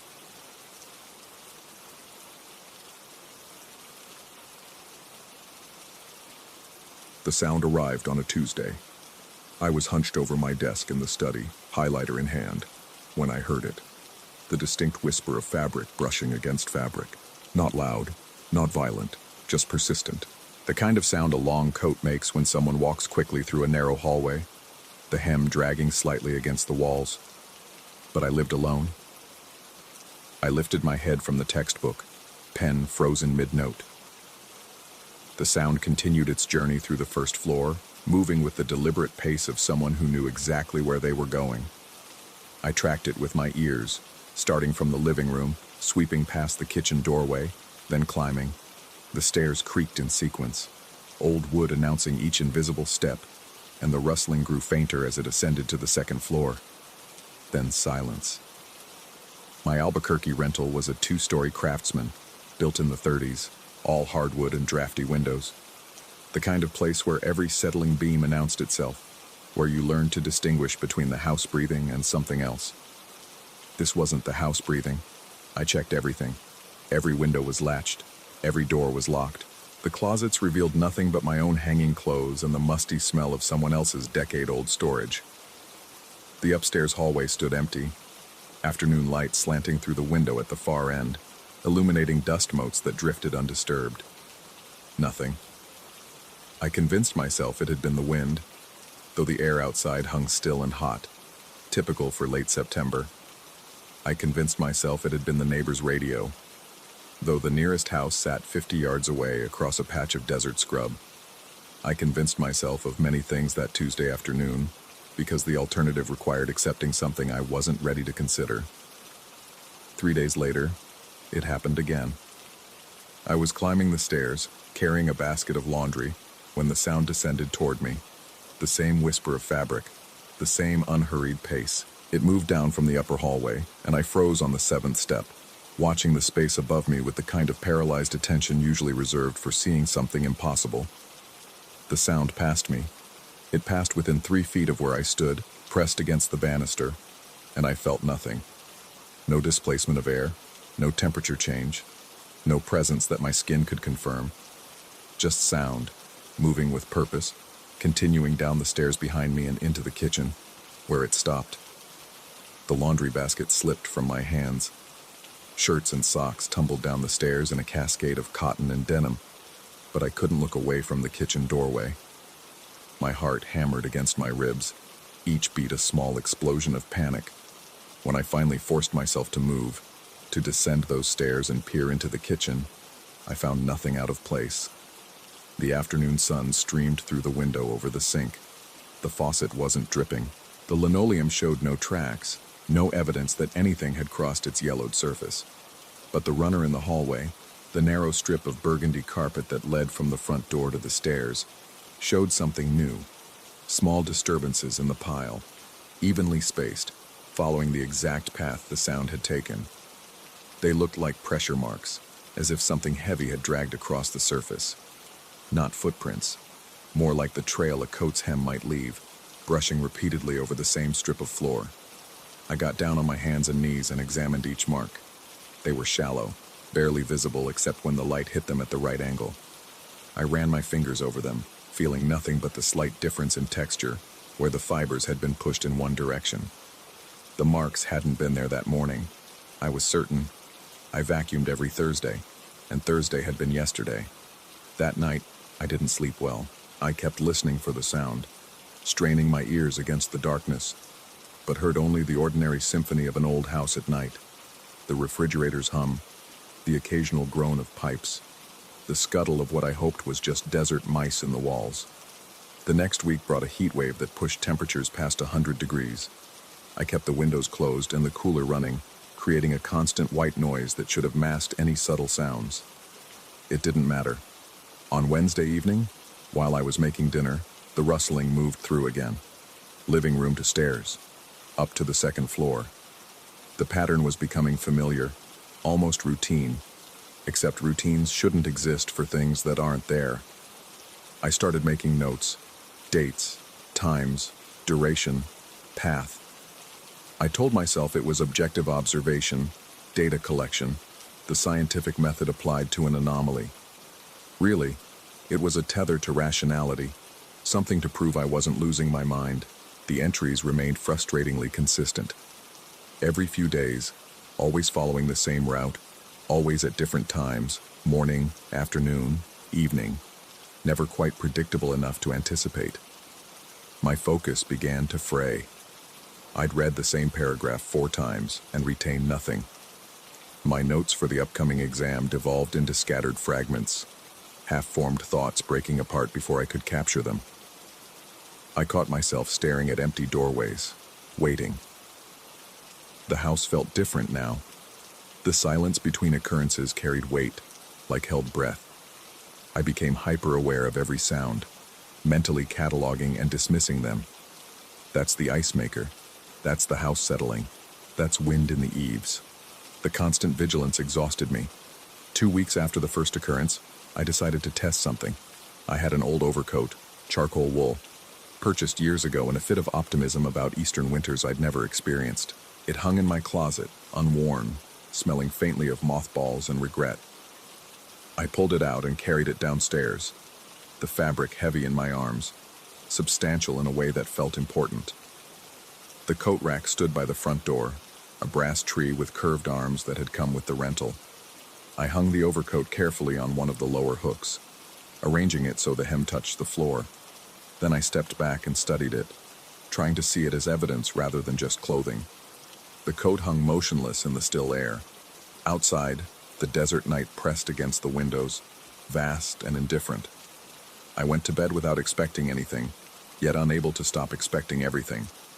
At 3:47 a.m., I woke with the absolute certainty that something had changed. No sound had roused me. No dream had jarred me awake. I simply opened my eyes in the darkness and knew.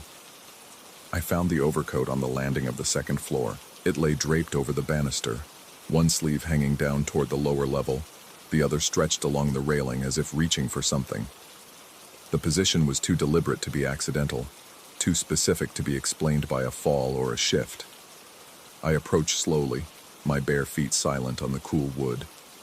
When I reached the coat, I picked it up with shaking hands.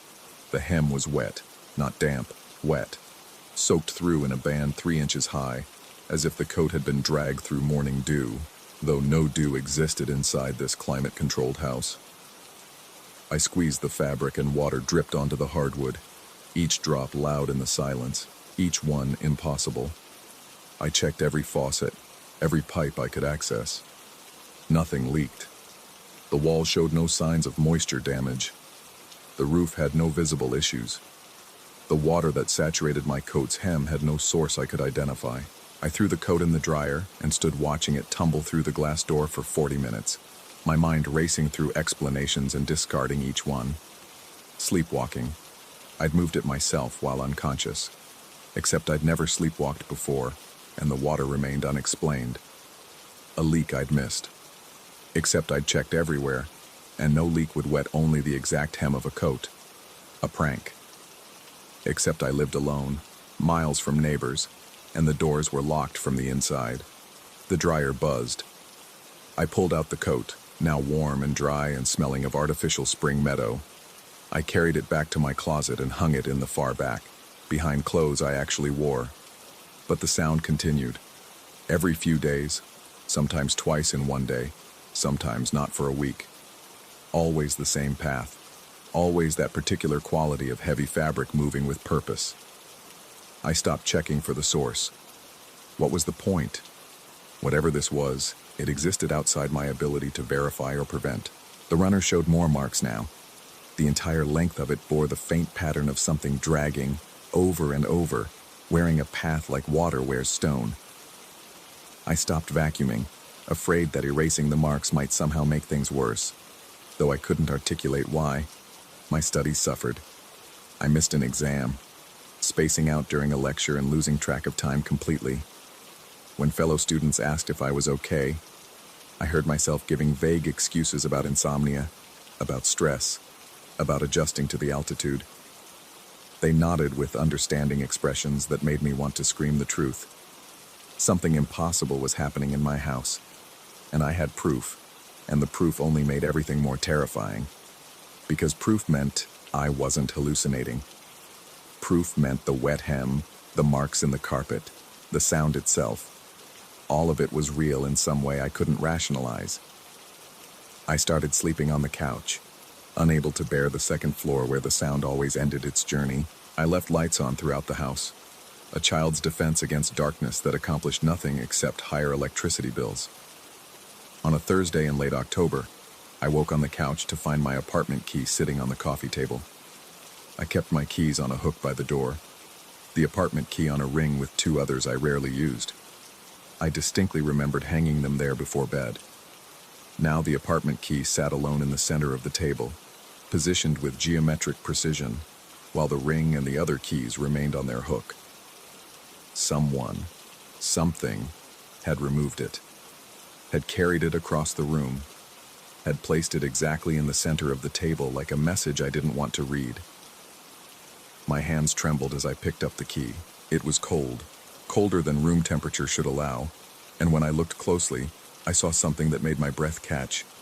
Tiny scratches on the metal, fresh bright silver against the key's dull brass, forming what might have been letters if I could force my brain to recognize the pattern. I couldn't. Every time I tried to focus on the marks, they seemed to shift, to rearrange themselves into different configurations. Was it a word? A name? A warning? The harder I looked, the less sense it made, until I had to set the key down and step away, my head throbbing with the effort. That afternoon, I called my landlord about breaking the lease. He listened to my stammering explanation about needing to move, about family issues, about anything except the truth. He agreed to return my deposit if I left the place clean. I should have felt relief. Instead, I felt something else entirely. A creeping certainty that leaving wouldn't matter, that whatever had found me here had found me specifically, not the address. The thought should have been absurd. It was absurd. And yet, I began packing the next day, working quickly, trying not to think about the sound that still moved through the house every few days.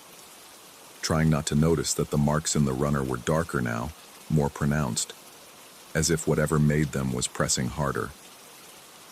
2 days before my planned departure, I came downstairs at dawn to find every coat I owned hanging in a line along the hallway. Pulled from the closet, from storage boxes, from the dryer where I'd forgotten a jacket weeks ago. They hung in perfect sequence, arranged by length, each one positioned so the hems touched the floor in a neat row. And every single hem was wet with that sourceless moisture, that impossible dew. I stood in my own hallway, surrounded by my own possessions arranged by something else, and felt the last of my rational explanations dissolve. This wasn't a haunting. This wasn't a break in my sanity.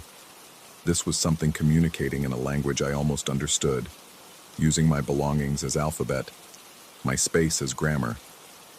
I left the coats hanging. What else could I do?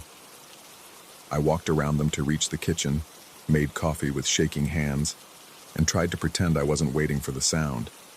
It came at noon, but this time it was different. The rustling started in my bedroom, a room it had never entered before. I heard it moving around up there, circling, the sound of fabric against fabric now accompanied by something else. The whisper of sleeves moving, of a collar adjusting, of a coat being worn. Then it descended. I watched from the kitchen doorway as nothing came down the stairs. The sound was louder now, fuller, as if whatever made it had gained substance. It reached the bottom and moved toward me, and I pressed myself against the doorframe, my heart a wild thing trying to escape my chest. The sound stopped 3 feet away. I could hear breathing, not my own panicked gasps, but something else, slow, steady, the measured breath of someone waiting patiently for me to acknowledge them. The air in front of me seemed to thicken, to gather itself into almost shape, a suggestion of form that my eyes refused to confirm. Then, softly, so softly I might have imagined it, I heard my name. Not spoken, not whispered, but there, in the silence between breaths, in the space where sound becomes meaning. My name, shaped by the rustle of fabric, by the movement of something that wore coats and left wet hems and knew where I kept my keys. I closed my eyes. When I opened them, the presence was gone. The sound had moved away, back to the living room, fading until I could no longer distinguish it from my own pulse thundering in my ears. On the coffee table, arranged in a careful circle, were 7 more keys. Not mine. Old keys, brass and iron, and one that looked like silver, each one scratched with those shifting symbols I couldn't read. In the center of the circle lay a photograph I'd never seen before. This house, this exact house, taken in winter with snow on the ground and a figure standing in the doorway. The figure wore a long coat, hem dragging in the snow. The photograph was dated 1952. I'm writing this from a hotel on the other side of town. I left everything in that house except my laptop and what I'm wearing. I don't know if distance will matter. I don't know if anything will matter. But last night, in this sterile room with its industrial carpet and humming ice machine, I woke at 3:47 a.m. to the sound of fabric brushing against fabric, moving with purpose across the floor toward my bed. And when I turned on the light, there were wet marks on the carpet, leading from the door to where I lay. I think it's still introducing itself. I think it's been very patient. I think it wants me to understand something, and I'm terrified of the moment when I finally do.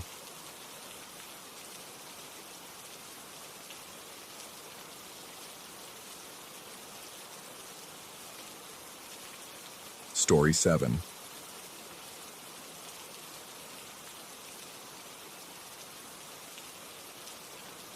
The real estate agent had called it character. Standing in the converted studio for the first time, I understood she'd meant something closer to obsession. The entire western wall, floor to ceiling, corner to corner, was a mosaic of clay pots. Not arranged, not decorative, embedded. Hundreds of them pushed into the plaster like fossils in sediment, their mouths gaping at different angles, creating shadows within shadows. Some were whole, others were fragments, half-formed things that suggested incompletion rather than damage. The agent explained that the previous tenant, a ceramist whose name I've since forgotten, had lived here for 30 years before moving to an assisted living facility. The wall was his life's work, she said, and part of the lease agreement was that I couldn't alter it. The rent was embarrassingly cheap for Santa Fe, even for a studio. I needed the space, needed to get out of Phoenix, needed the altitude and the quiet and the distance from everything I'd failed at. So I signed. I moved in on a Tuesday. The studio occupied the second floor of an old adobe building on the edge of the art district, accessible only by an exterior staircase that hugged the northern wall. My belongings fit into 7 boxes. The place came furnished, a futon, a desk, a kitchenette that probably violated several health codes. The bathroom had a window that looked out onto someone's struggling juniper tree. But it was the wall that dominated everything. In certain light, the pots seemed to breathe. The way shadows collected in their throats shifted when I walked past. I'd catch myself staring at them, trying to count them, losing track somewhere past 60. That first night, I fell asleep with my back to them, facing the window instead. The sound woke me at 3:47 a.m. Not a dream sound, but the specific creak of the front door opening. The particular groan of its warped frame against the jamb, a noise I'd already memorized from my 3 trips up and down the stairs that day. I lay rigid in the darkness, listening. I'd locked it. I was certain I'd locked it. The footsteps began. They weren't normal footsteps. No heel strike, no rhythm. A sliding, scraping progression across the floor below. like someone dragging their feet, or like feet that had forgotten how to lift properly. The sound moved from the entrance toward the base of the interior staircase, the narrow flight that led up to my sleeping area, then stopped. I couldn't breathe, couldn't move. The silence that followed was worse than the movement, dense and expectant, like the pause before a violin's shriek. My flashlight was on the floor beside the futon. It took me 3 attempts to grab it, my hand trembling so badly I nearly knocked it under the bed. When I finally managed to aim the beam down the stairs, I saw it. Just the edge, the curve of a heel, impossibly pale. Not white exactly, but the color of something that had never seen sun. Skin like paper that had been buried and dug up. It didn't move. It simply existed there, at the boundary between the first and second steps, as though whatever it belonged to was considering whether to ascend. I don't know how long I stared at it. Long enough for my hand to cramp around the flashlight. Long enough for sweat to soak through my shirt despite the October chill. The heel remained stationary, positioned with an awful deliberacy, and I became convinced that if I kept the light on it, it wouldn't move, that my attention was somehow holding it in place. Then my batteries died. The darkness was immediate and total. I scrambled backward on the futon until my shoulders hit the wall, the clay wall, and felt the cold ceramic mouths press against my spine through my shirt. The urge to scream built in my throat, but I bit it back, convinced that making noise would trigger something irreversible. I don't remember deciding to wait it out. I just did. Sat there in the dark, back against those pots, listening for any sound of ascension. None came. Eventually, the sky began to gray in the window, and with the dawn came enough courage to move. The heel was gone. Of course it was. But on the stairs, starting from the 3rd step and descending, was a fine red powder.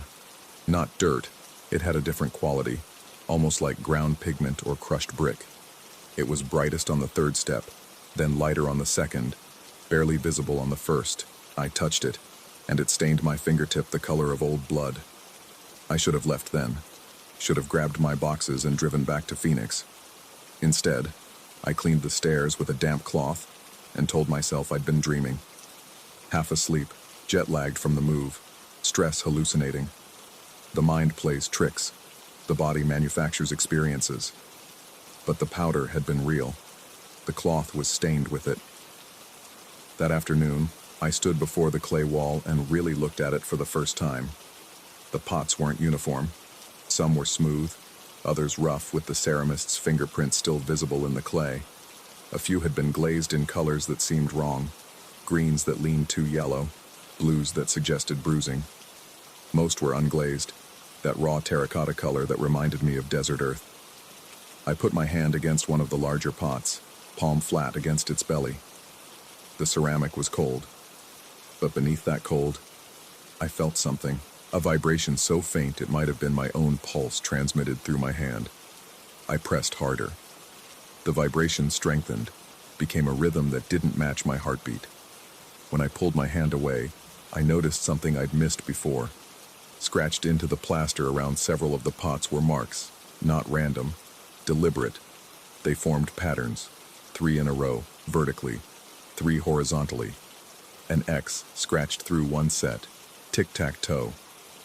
I counted 9 sets of these grids scattered across the wall. In 3 of them, X's had been marked. Always 3 in a row. Always the same configuration that meant victory. That night I left every light on, pushed the futon to the opposite wall, as far from the clay as possible, propped a chair against the front door, told myself these were reasonable precautions after a break-in scare, not the actions of someone losing their grip. Sleep came in fragments. Each time I drifted off, I'd jerk awake, convinced I'd heard that sliding footstep. Around 2 a.m., fully awake and staring at the ceiling, I heard something else. A faint tapping, rhythmic, coming from the wall. Tap, tap, tap, tap. I turned my head. The wall looked the same. Pots gaping, shadows pooling. But the sound continued, echoing from inside the ceramics like someone knocking from within. Then I saw it. One of the pots, a medium-sized one near the center of the wall, unglazed and rough, was vibrating, just slightly, just enough to make the shadows in its mouth flutter. I approached it the way you'd approach a wounded animal, slowly, ready to flee. When I was close enough to touch it, the vibration stopped. The silence rushed back in. My hand moved without conscious decision, fingers finding the grid scratched into the plaster beside the pot. Someone had marked an X in the center square. I traced it with my fingertip, felt the groove in the plaster. Behind me, on the opposite wall, something scraped. I spun. Nothing, just my own belongings. My boxes still half unpacked, the window reflecting my pale face back at me. But when I turned back to the clay wall, a new mark had appeared in the grid. An O, bottom right corner. My breath caught. I stared at it, this fresh scratch in the plaster that hadn't existed seconds before. The groove was still white, the plaster dust not yet settled. I reached out to touch it, then stopped, hand hovering inches from the wall. If I was hallucinating, the hallucination was interactive. If I wasn't hallucinating, something was playing a game with me. I made myself walk to the kitchenette, made myself pour water, drink it, focus on the physical sensation of swallowing. When I looked back at the wall, the O remained. Evidence, proof of something, though I couldn't articulate what. The rest of that night, I sat in the chair I'd propped against the door, watching the wall, waiting for more marks to appear. They didn't. The pots remained still, but I could feel their attention, if pots could have such a thing. All those empty mouths facing into the room, into me. Hollow chambers that might hold anything, might hold nothing. The ambiguity was worse than certainty would have been. Dawn came slowly. With it came a decision. I would leave. Pack what I could carry, forfeit the deposit, drive anywhere but here. I'd call the landlord from the road, make up an excuse, family emergency, job offer, anything. But first I needed to shower, needed to wash the night off my skin. The bathroom felt safer, smaller, contained. I locked the door even though I was alone, supposedly alone, and turned the water as hot as I could stand. The shower curtain was translucent plastic, yellowed with age. Through it, I could see the blurred shape of the bathroom door, the toilet, the small window. I watched these shapes while water beat against my shoulders, watched for any change in the geometry. When I turned off the water, I heard it again, the sliding footsteps, in the main room, moving across the floor with that same awful deliberation, that same absence of proper rhythm. I didn't move, stood dripping in the tub, hand still on the shower knob, watching the bathroom door through the curtain. The footsteps stopped. Right outside, I could see the shadow at the base of the door, two crescents where feet would be, if feet cast shadows like that. The doorknob began to turn. I'd locked it. I'd definitely locked it. But the mechanism turned anyway, smooth and certain, and the door began to open. That's when I screamed. Really screamed. The sound bounced off the tile and came back at me, and I grabbed the shower curtain and yanked it closed, as if plastic could protect me from anything. The door stopped moving, half open.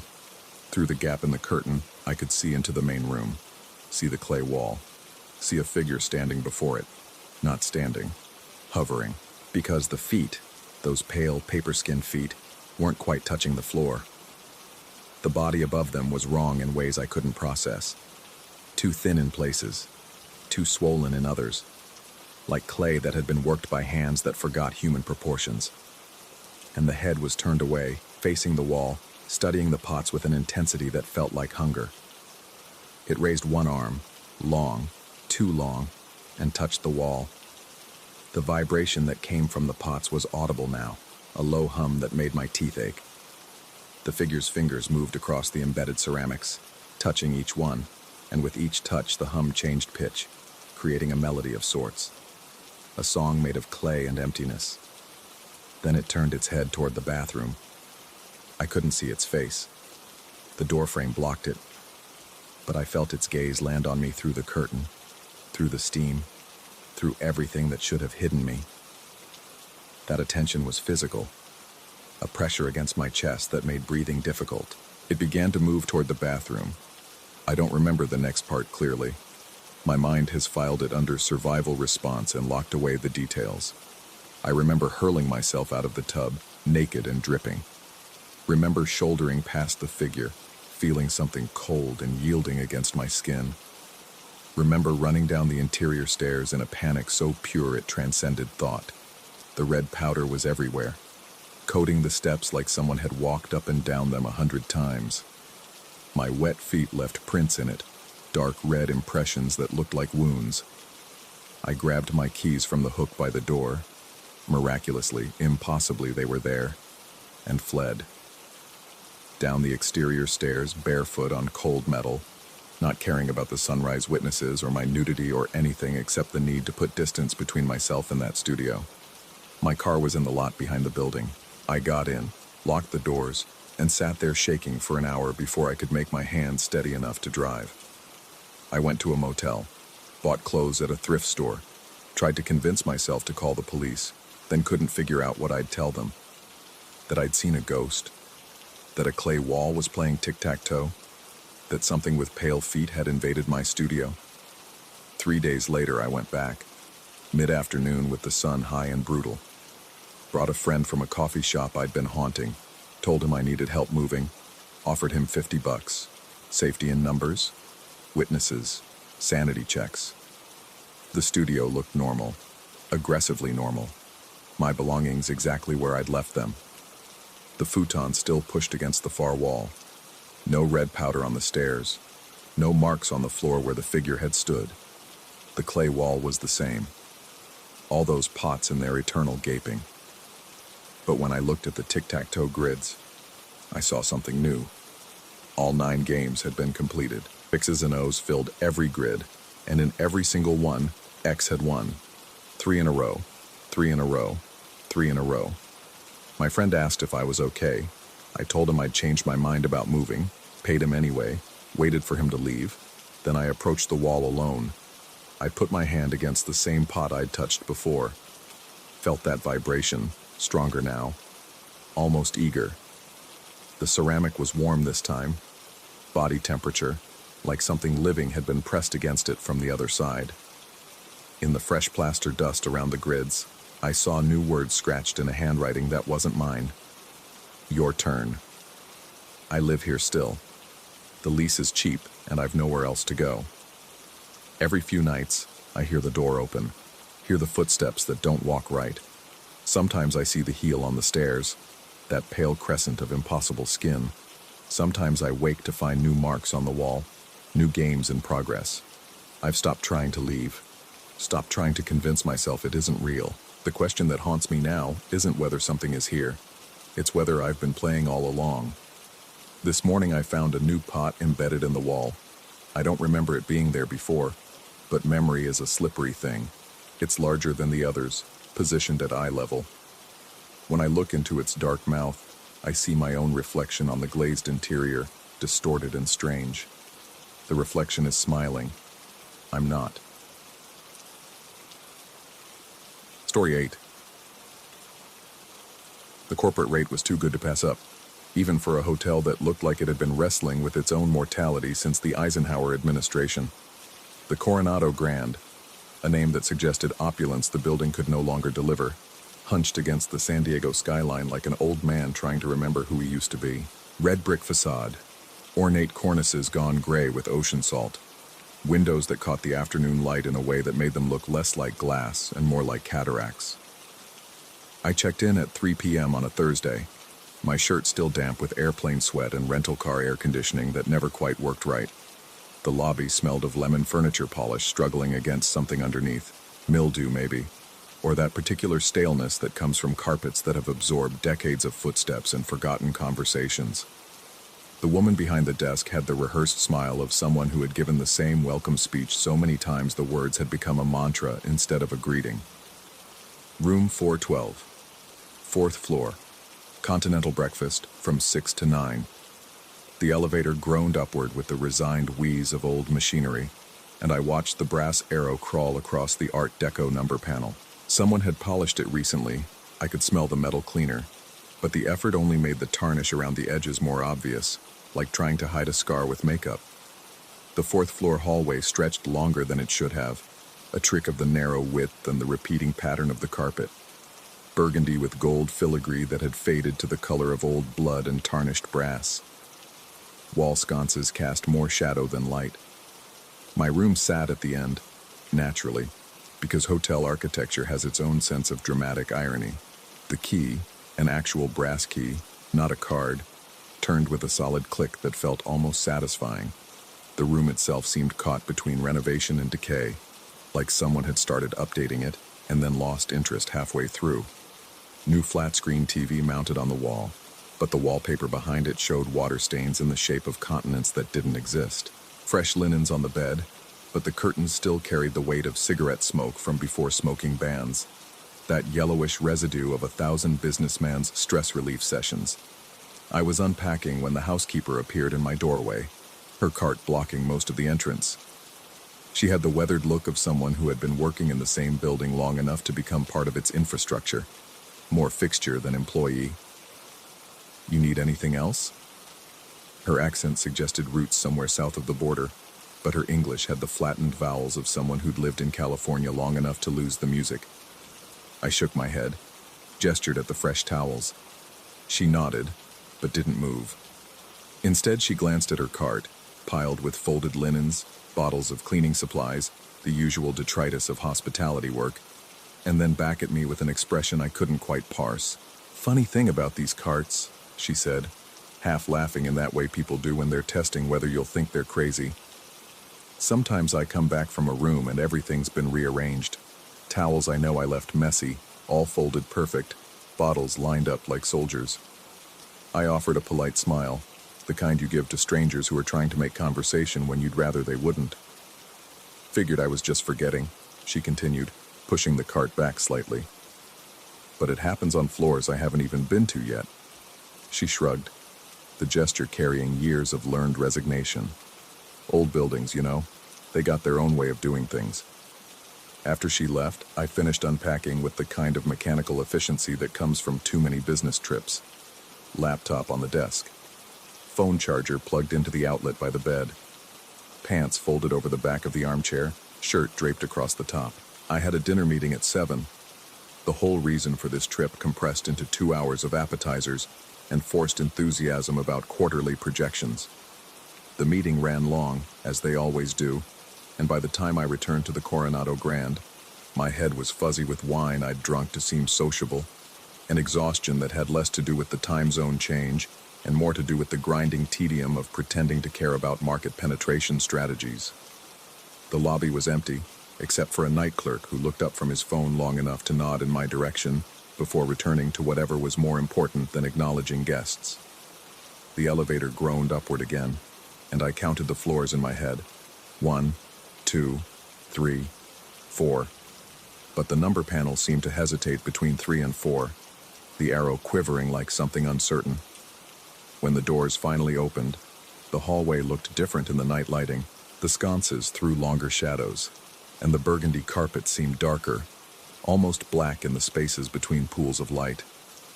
My room was exactly as I'd left it, except it wasn't. The pants I'd draped over the chair were now folded with military precision, creases sharp enough to cut. The shirt had been placed inside my suitcase, also folded, also perfect. I stood in the doorway for a long moment, trying to remember if I'd done that myself.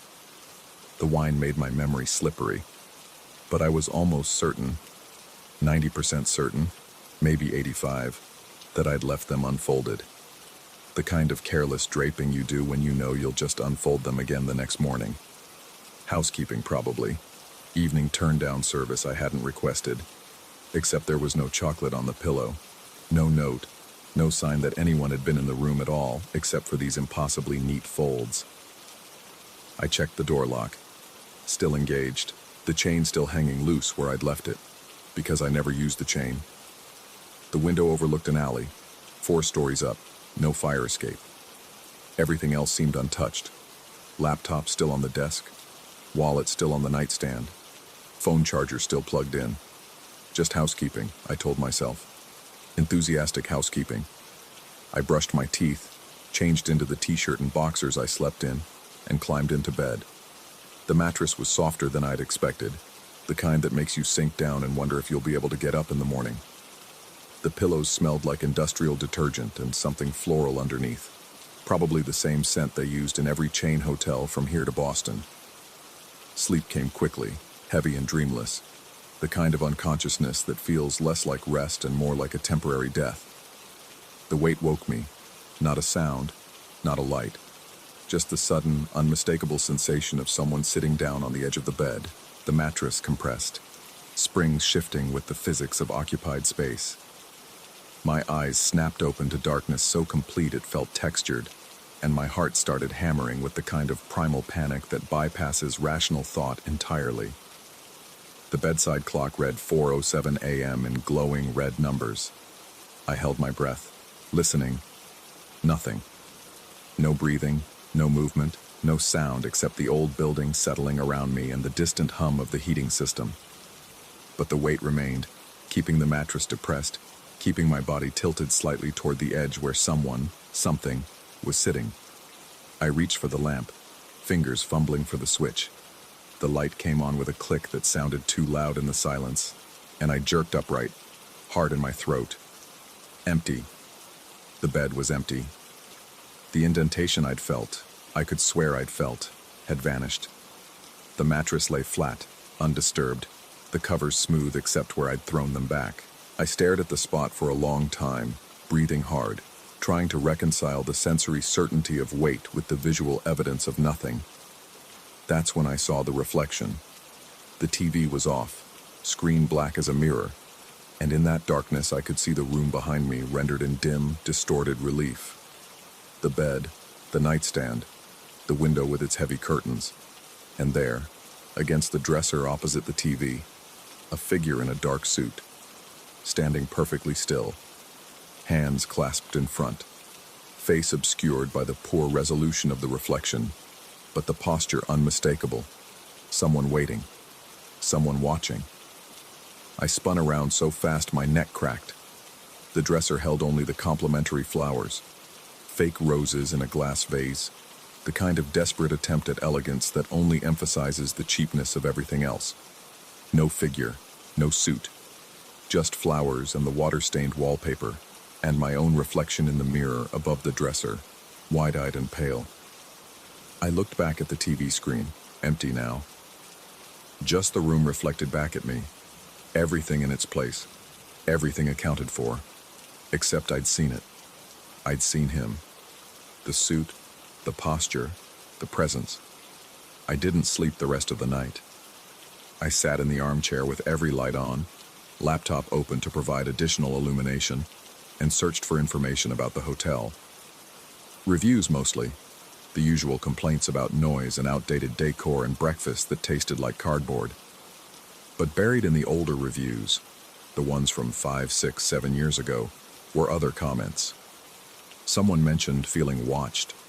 Another person described electrical issues, lights flickering, TV turning on by itself. One review from 2019 used the phrase, "someone who checks if everything is in order," and then dismissed it as probably just night staff making rounds. Another mentioned finding personal items rearranged, always neatly, always precisely, as if someone with obsessive tendencies had decided to organize on their behalf. The most unsettling review came from 2017, written by someone who claimed to work in the hotel industry and knew what normal operations looked like. They described waking at 4 a.m. to the sensation of being examined, that specific feeling of eyes moving over you with clinical assessment. They also mentioned a reflection in the TV screen, a figure in formal attire that vanished when directly observed. The review ended with a single line, "I don't believe in ghosts, but something in that hotel believes in routine." Dawn came slowly, gray light seeping around the curtains like water finding cracks. I showered, dressed, and went down for the continental breakfast I had no appetite for. The lobby looked different in daylight, less sinister, more just tired. The morning clerk, different from the night one, smiled and asked if I'd slept well. I lied and said yes. Checkout wasn't until 11, but I was packed by 8. I sat in the room, watching the clock, trying to convince myself that I'd imagined everything. Sleep paralysis, the weight on the bed, a muscle spasm, a neurological hiccup. The reflection in the TV, shadow play, my exhausted brain making patterns from darkness. The folded clothes, I'd probably folded them myself and forgotten in my wine-addled haze. Rational explanations, logical explanations. But then I noticed the notepad on the desk. I hadn't touched it. Hotel notepads were something I never used. I had my phone, my laptop, no need for paper. But there it was, and on the top sheet, someone had written in precise architectural handwriting, occupancy verified, arrangements satisfactory, routine maintained, no signature, no date. Just those 3 sentences in ink that looked fresh, the paper slightly indented from the pressure of the pen.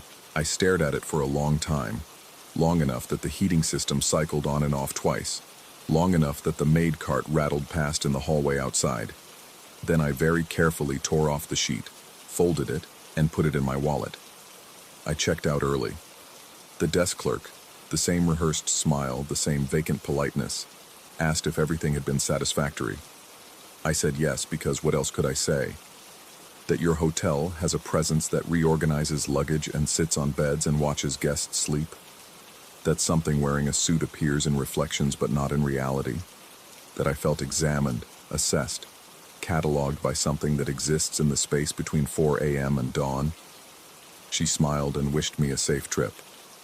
I'm writing this from the airport, waiting for my flight back to New York, and I can't stop thinking about that note.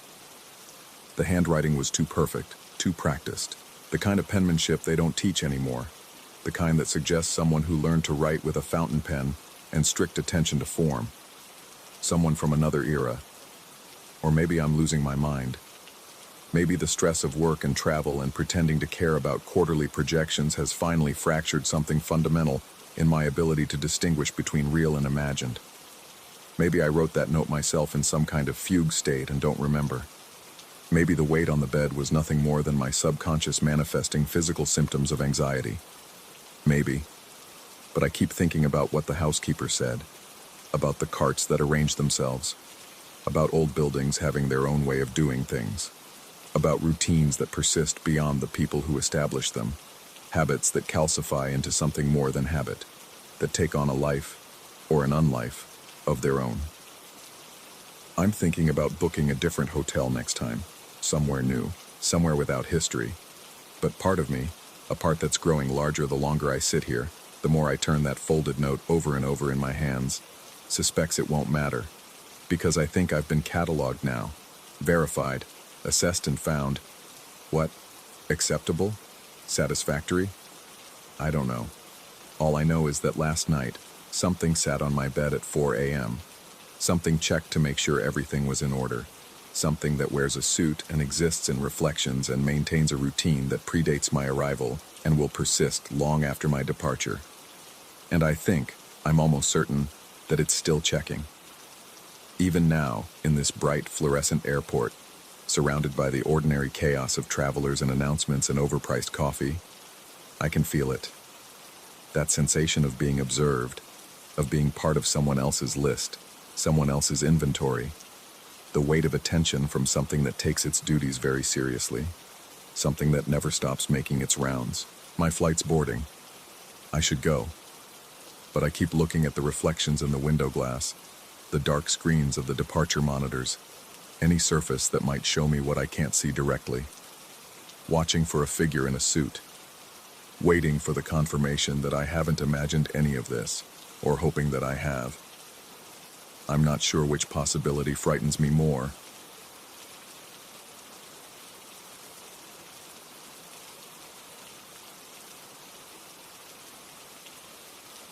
Story 9.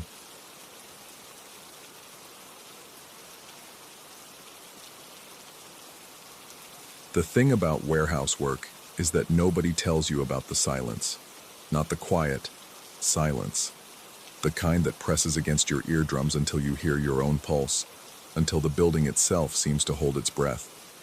I found my hiding spot 3 months into the job, tucked behind pallet 47 in Sector D, where the camera coverage dies in a perfect 3-foot radius.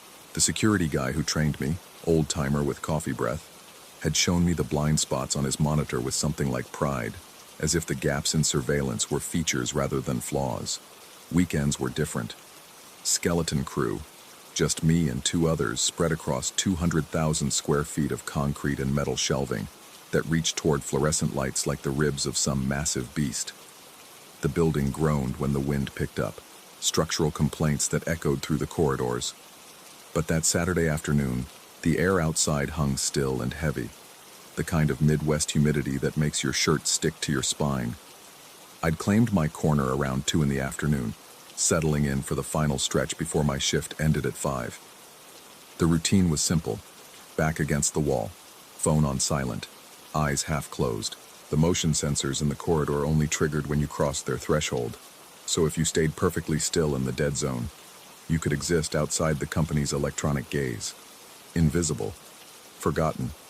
The first sound came at 3:15. I know because I'd been watching the clock on my phone, counting down the minutes. A sigh, unmistakably feminine, soft and weary, like someone had just set down something heavy. It came from behind the pallet, from the space between the wall and the metal shelving, where there wasn't room for a person to stand. I didn't move. The rational part of my brain, the part that had spent 6 years in a cubicle before this job, immediately started cataloging explanations.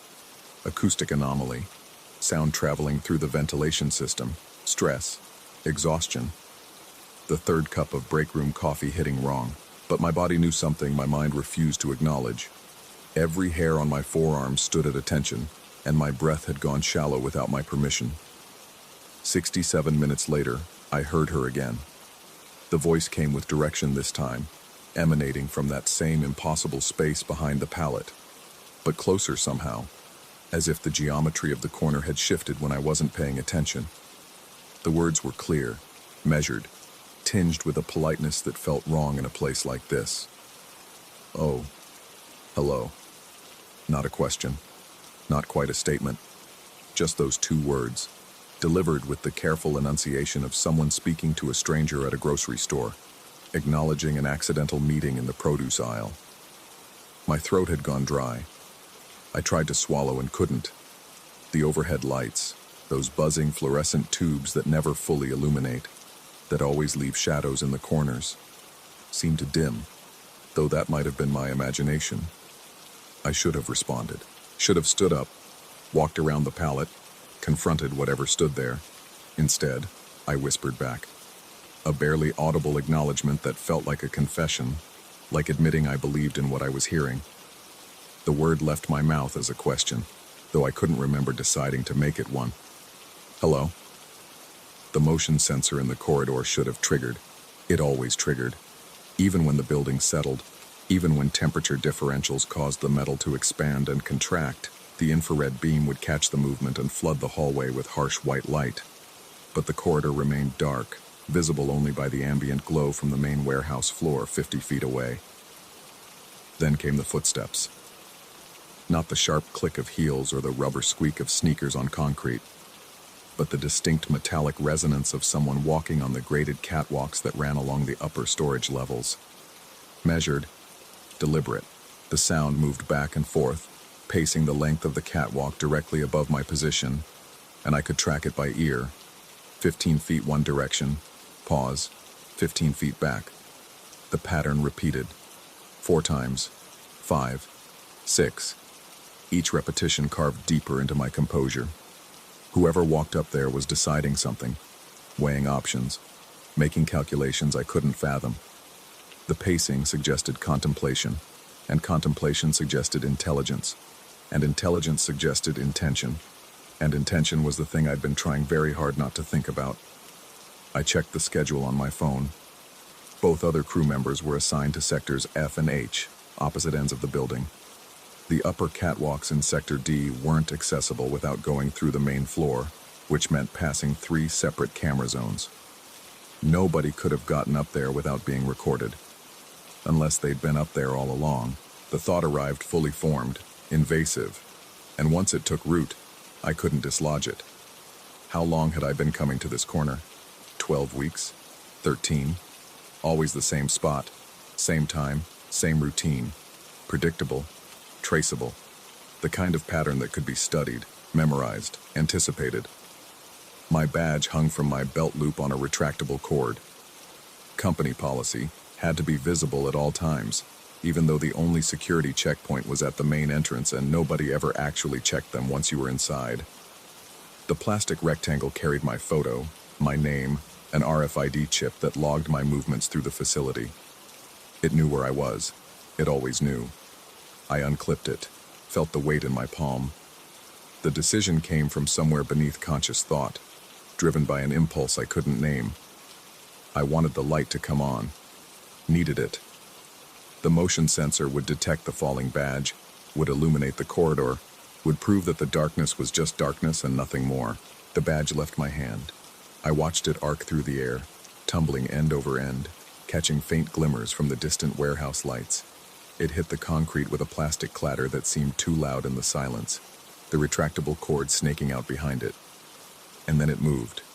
Not immediately. 3 seconds. 4. Long enough for me to start breathing again, to begin constructing the lie I'd tell myself about acoustic anomalies and exhaustion.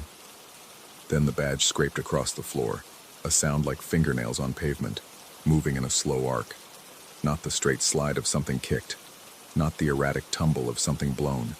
A deliberate curve, a precise half-moon trajectory, as if invisible fingers had hooked the lanyard and guided it along a predetermined path. The motion sensor stayed dark. I pulled out my phone with hands that had started to tremble, navigating to the security camera feed that I technically wasn't supposed to access, but that the old coffee breath guard had shown me how to pull up. Finding my sector, my corridor. The timestamp read 4:43 p.m. The feed showed my badge lying motionless on the floor where it had landed. I looked at the actual badge, still moving, still tracing that impossible arc. Looked back at the phone. Stationary. The discord between what I was seeing and what was being recorded felt like a tear in the fabric of something fundamental. The badge on my phone existed in one reality. The badge 5 feet from me existed in another. I occupied the space between them, and the wrongness of it made my stomach turn. The footsteps above had stopped. The silence that replaced them felt expectant, pregnant with attention. I could feel it now, the weight of being observed, a pressure against my skin like standing too close to a radiator. The air had changed texture, grown thicker, harder to pull into my lungs. I stood. The movement felt like surrender, like acknowledging rules I didn't understand. My legs had gone stiff from sitting, and I steadied myself against the pallet, feeling the rough wood grain under my palm. Real. Solid. The badge had stopped moving, resting at the end of its curved path, exactly 3 feet from where I stood. Something shifted in the darkness above. Not a sound this time. A displacement of air, a sense of mass relocating. The catwalks were open metal grating. You could see through them to the floor below, which meant anything on them could see down, could watch, could track every movement of the person hiding in the corner that the cameras couldn't see. My phone buzzed. A text from the shift supervisor, routine check-in asking if Sector D inventory was complete. I looked at the screen, at the mundane concern about whether I'd scanned the barcodes, whether the numbers matched the database. The normalcy of it felt obscene. I typed back, all clear. The lie came easily. Everything was clear. Nothing was happening. Just another Saturday, just another shift in the building that groaned when the wind picked up, except there was no wind, and the groaning had stopped, and the silence had returned, heavier than before. I picked up my badge, clipped it back to my belt. The plastic was cold, colder than it should have been after sitting on the floor. I looked up at the catwalk, at the metal grating 30 feet above my head. The warehouse lights behind it created a lattice of shadow and illumination, and in that pattern I thought I saw a shape. Humanoid, feminine, standing perfectly still, looking down. I blinked. The shape was gone, or had never been there, or had moved too quickly for my eyes to track. The next 17 minutes felt like hours.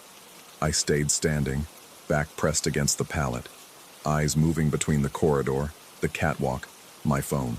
The security feed showed nothing. An empty sector, a man standing alone. The timestamp advanced in precise increments, each second documented and archived, irrefutable proof that nothing was happening. At 4:58, I heard her again. Not from behind the pallet this time, but from the corridor, from the space where the motion sensor should have triggered but didn't. The voice carried the same careful politeness, the same measured tone. "You dropped something." I didn't look. Kept my eyes fixed on my phone, on the security feed, on the empty corridor that remained empty. My badge hung from my belt, accounted for. I hadn't dropped anything. "You should pick it up." The words seemed to come from multiple directions simultaneously, wrapping around me like smoke. I thought about the old security guard, about the pride in his voice when he showed me the blind spots, the places where the coverage died. Had he known?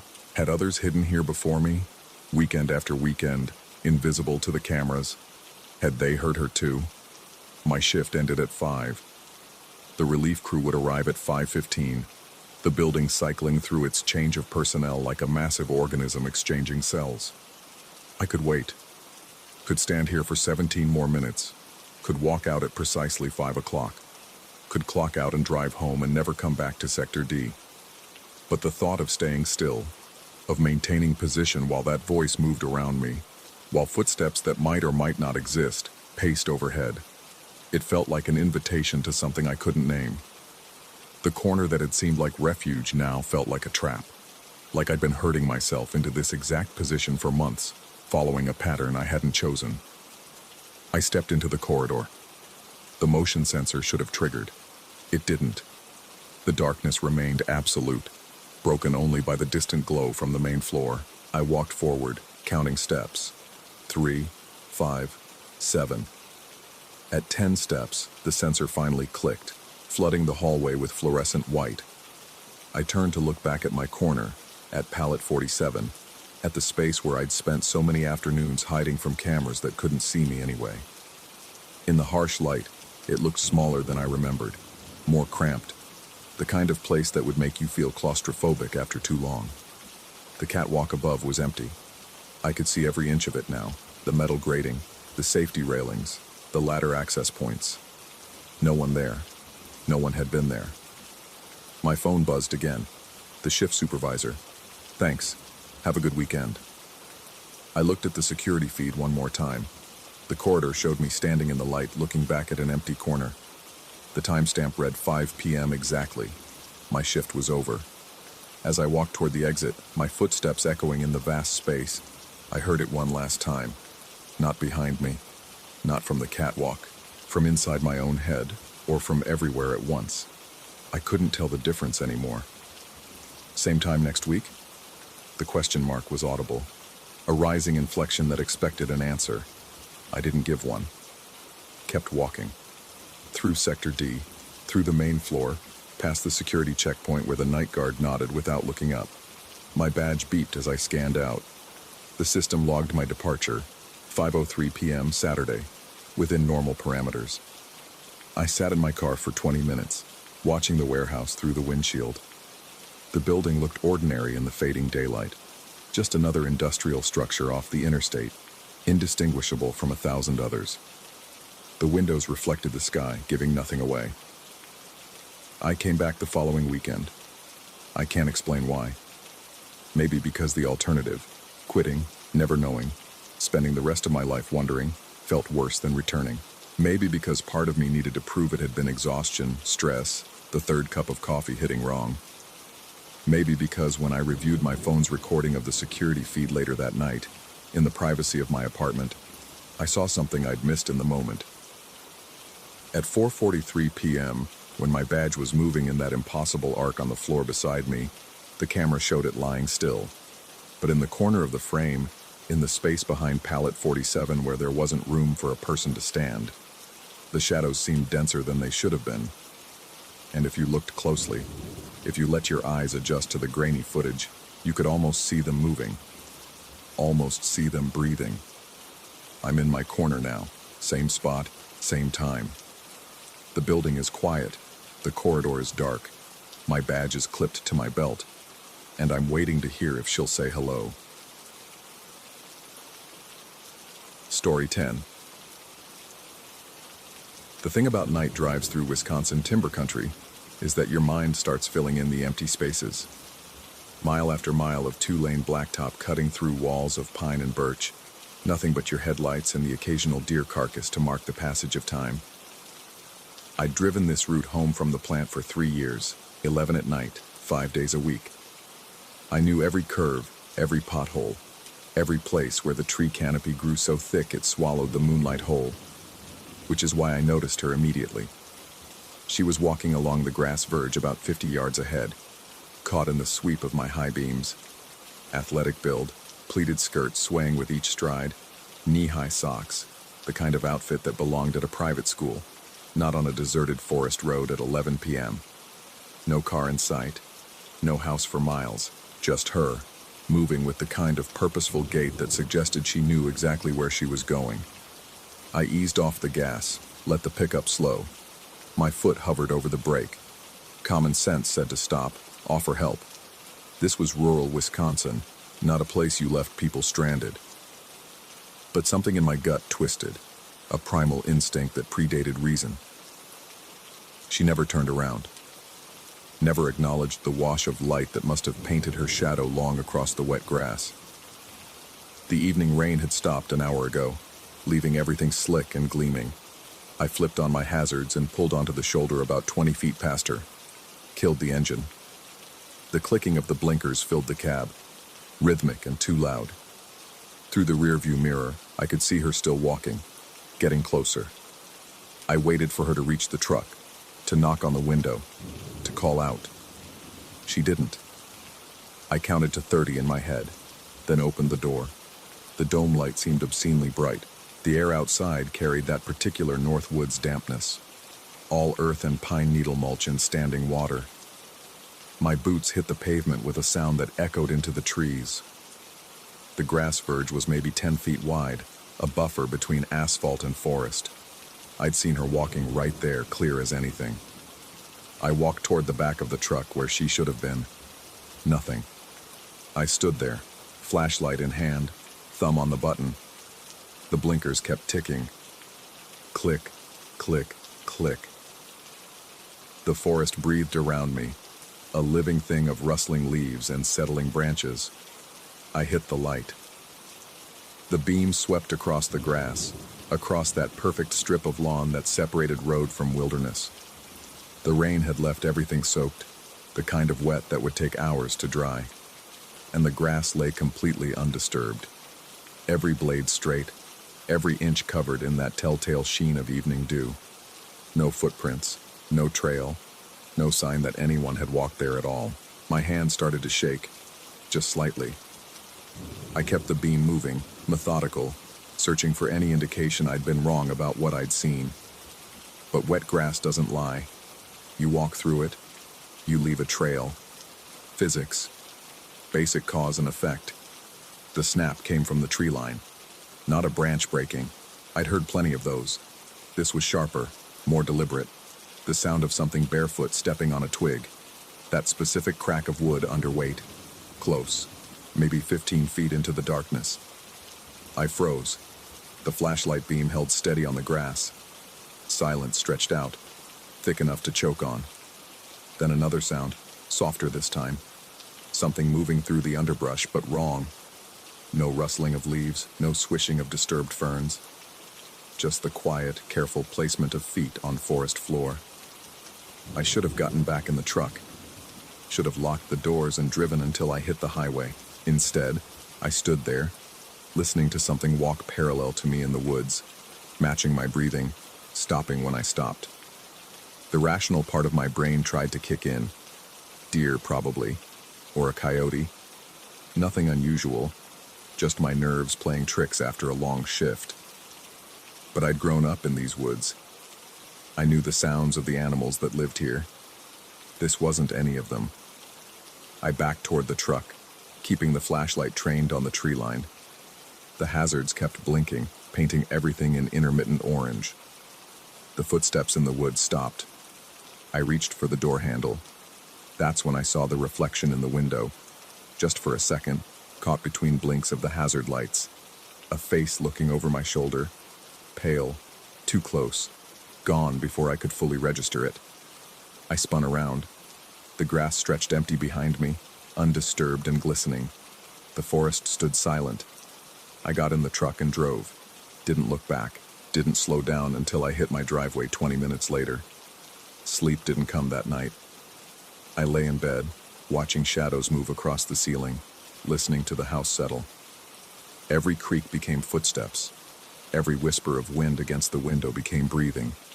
By morning, I'd almost convinced myself it was nothing. Exhaustion. A trick of the light. Some kid from one of the scattered farms playing a prank. The logical explanations lined up neat and tidy, and I wanted to believe them. But I couldn't shake the image of that undisturbed grass. I called in sick to work. First time in 3 years. Spent the day drinking coffee and telling myself I'd drive back to the spot in daylight.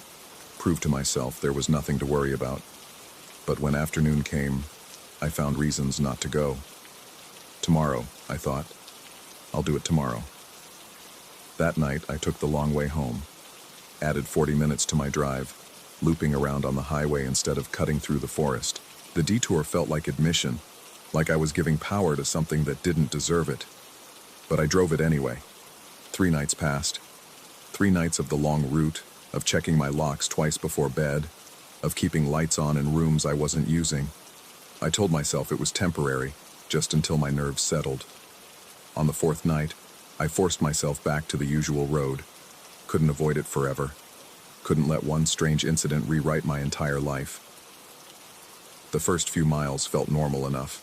Dark trees, empty blacktop, the familiar rhythm of the drive. I even started to relax. Then I passed the spot. I didn't slow down, didn't look too closely, just kept my eyes forward and my foot steady on the gas. But in my peripheral vision, I caught movement along the verge. That same purposeful stride, that same pleated skirt. My hands gripped the wheel. I accelerated. The rational explanations started crumbling. Maybe it was someone different.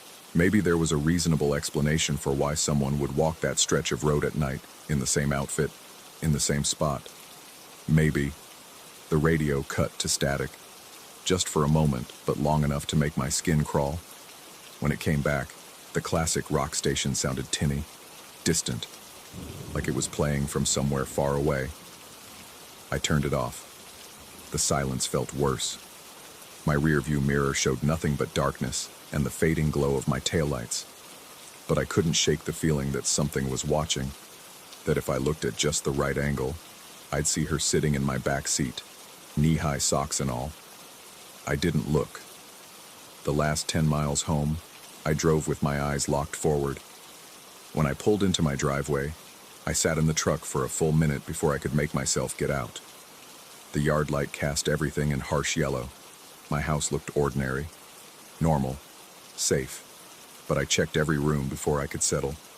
Closets, bathroom, behind the shower curtain, all empty, all exactly as I'd left them. Still, sleep felt impossible.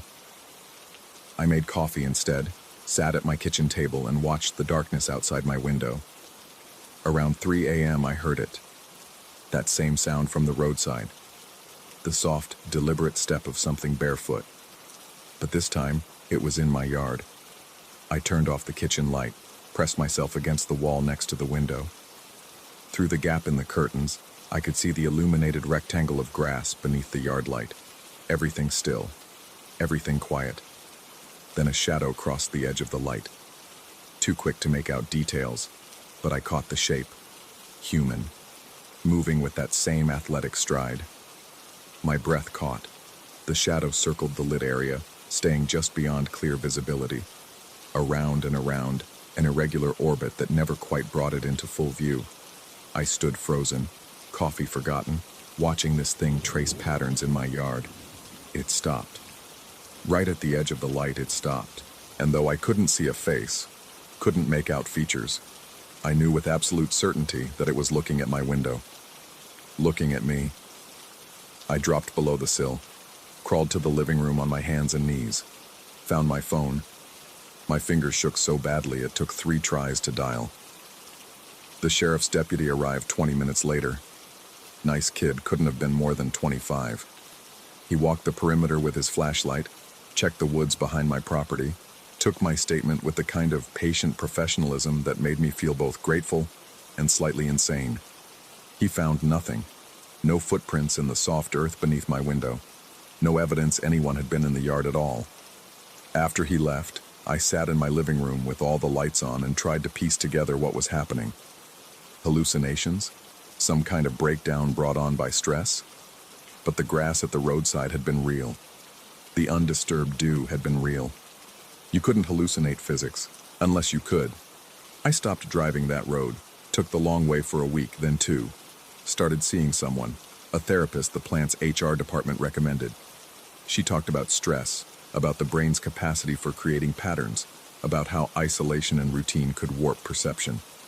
She prescribed pills that made everything feel muffled and distant. I took them for 3 days before I stopped. Better to be afraid than numb. But the sightings didn't stop. I saw her at the grocery store, standing at the end of an aisle. Gone when I reached it. I saw her reflection in my car window at a gas station. Turned around to empty air. I saw her shadow crossing my bedroom wall at night, even though nothing stood between my window and the yard light to cast it. Each time my heart would spike, my breathing would quicken, and I'd force myself to check, to verify, to prove she wasn't real.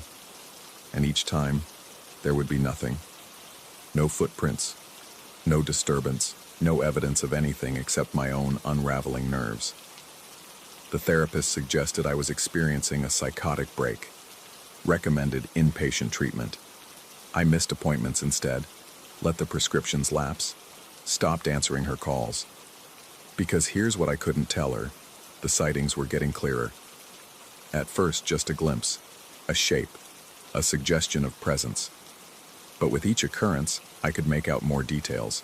The exact pleat pattern of the skirt, the way the socks ended just below the knee, the athletic build, all lean muscle and purposeful movement. And the face. God, the face. It's been 6 months now. I've moved twice. Different towns, different jobs. Doesn't matter. She follows. I've stopped trying to convince myself it's in my head. Stopped looking for rational explanations. The truth is simpler and more terrible. Something happened on that Wisconsin back road. Something I can't explain or escape. Some nights, I still drive past that spot. I don't know why. Some compulsion I can't name. The grass grows there, lush and thick. In daylight, you'd never know anything was wrong. But at night, when the dew settles and the moon cuts through the trees, I swear I can see them. Footprints. Hundreds of them, layered over each other, circling and pacing and wearing paths in the grass. Footprints that vanish in the flashlight beam, that exist only in that space between seeing and looking, between knowing and accepting. I don't stop anymore. I just drive past, hands white-knuckled on the wheel, eyes forward. And every time, I see her in my peripheral vision, walking, always walking, getting closer to the road with each pass. Last week, she was standing on the shoulder. Last night, she was in the road. Tonight, I have to make the drive again. Have to pass that spot where the trees grow thick and the pavement cuts through darkness like a wound. I've thought about taking the long way, about adding another hour to my commute just to avoid it. But I know it won't matter, because the real truth, the one I've been avoiding for 6 months, is this. It was never about the road. It was never about that specific stretch of Wisconsin blacktop. That was just where I noticed her for the first time. She's been walking beside me all along, and I think she's getting tired of waiting for me to turn around.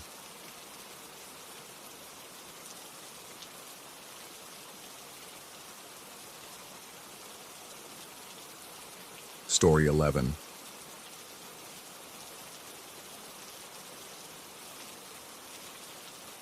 The radio static hits exactly at the bridge's center point, every single time. I've tested it, measured it. The distortion begins the moment my front tires cross the midway threshold and dies the instant my rear bumper clears it. In between, There's something else bleeding through the white noise. A metallic scraping that sounds like fingernails on sheet metal. Deliberate and slow. It's been 3 months since that October night, and I still take this route home from work. I tell myself it's because the detour adds 20 minutes.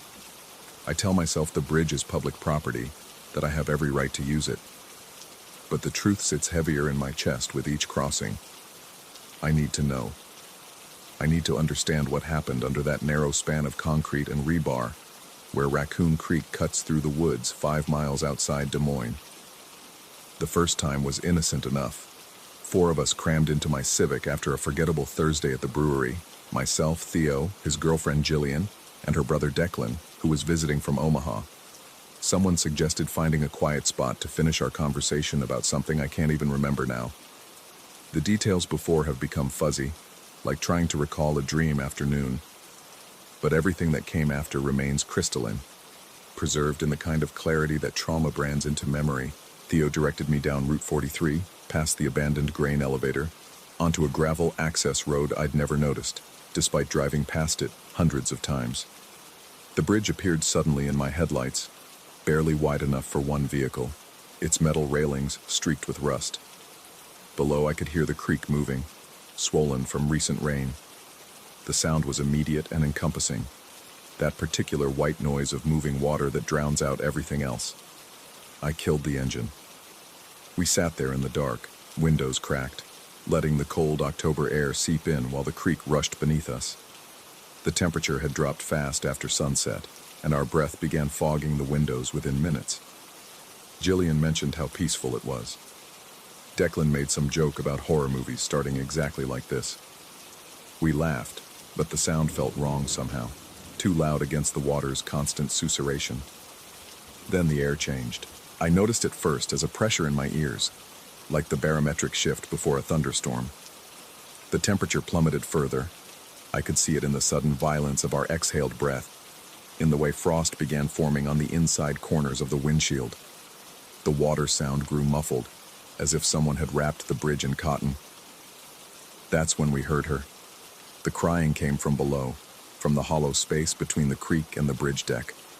Not above it or beside it, definitely under it, in that dark cavity where only water and shadow should exist. It was a woman's voice, ragged with grief, each sob echoing as if amplified through a metal pipe. The sound had a quality I'd never encountered before and haven't since. Cavernous and intimate simultaneously, as if the weeping woman was both miles away and pressed against the floorboard beneath my feet. Nobody spoke. Theo reached for the door handle, but Jillian grabbed his wrist. The crying continued, rising and falling in waves, interspersed with sounds that might have been words in a language none of us knew. It went on for what felt like 5 minutes, but was probably less than one. Then it stopped with a finality that was somehow worse than the crying itself. Not fading away, but severed, like someone had cut a wire. In the silence that followed, I became aware of my own heartbeat, of the blood rushing in my ears, of 4 people breathing but nobody moving. Declan whispered something about leaving. I agreed. My hand shook as I turned the key. The engine caught on the 3rd try. I put it in reverse, released the parking brake, and began backing away from the bridge's far end where we'd been parked. The gravel crunched under the tires. Theo exhaled loudly, some joke about needing a drink already forming on his lips. Then the car began to vibrate. It started as a subtle tremor through the steering wheel, but within seconds it intensified into a violent shuddering that rattled my teeth. The sound accompanied it immediately, a prolonged screech of metal on metal, like someone dragging a handful of nails across the undercarriage from front to back. Long, deliberate strokes that followed the car as it moved. The scraping traveled the entire length of the vehicle, again and again, each pass taking roughly 3 seconds. I stopped reversing.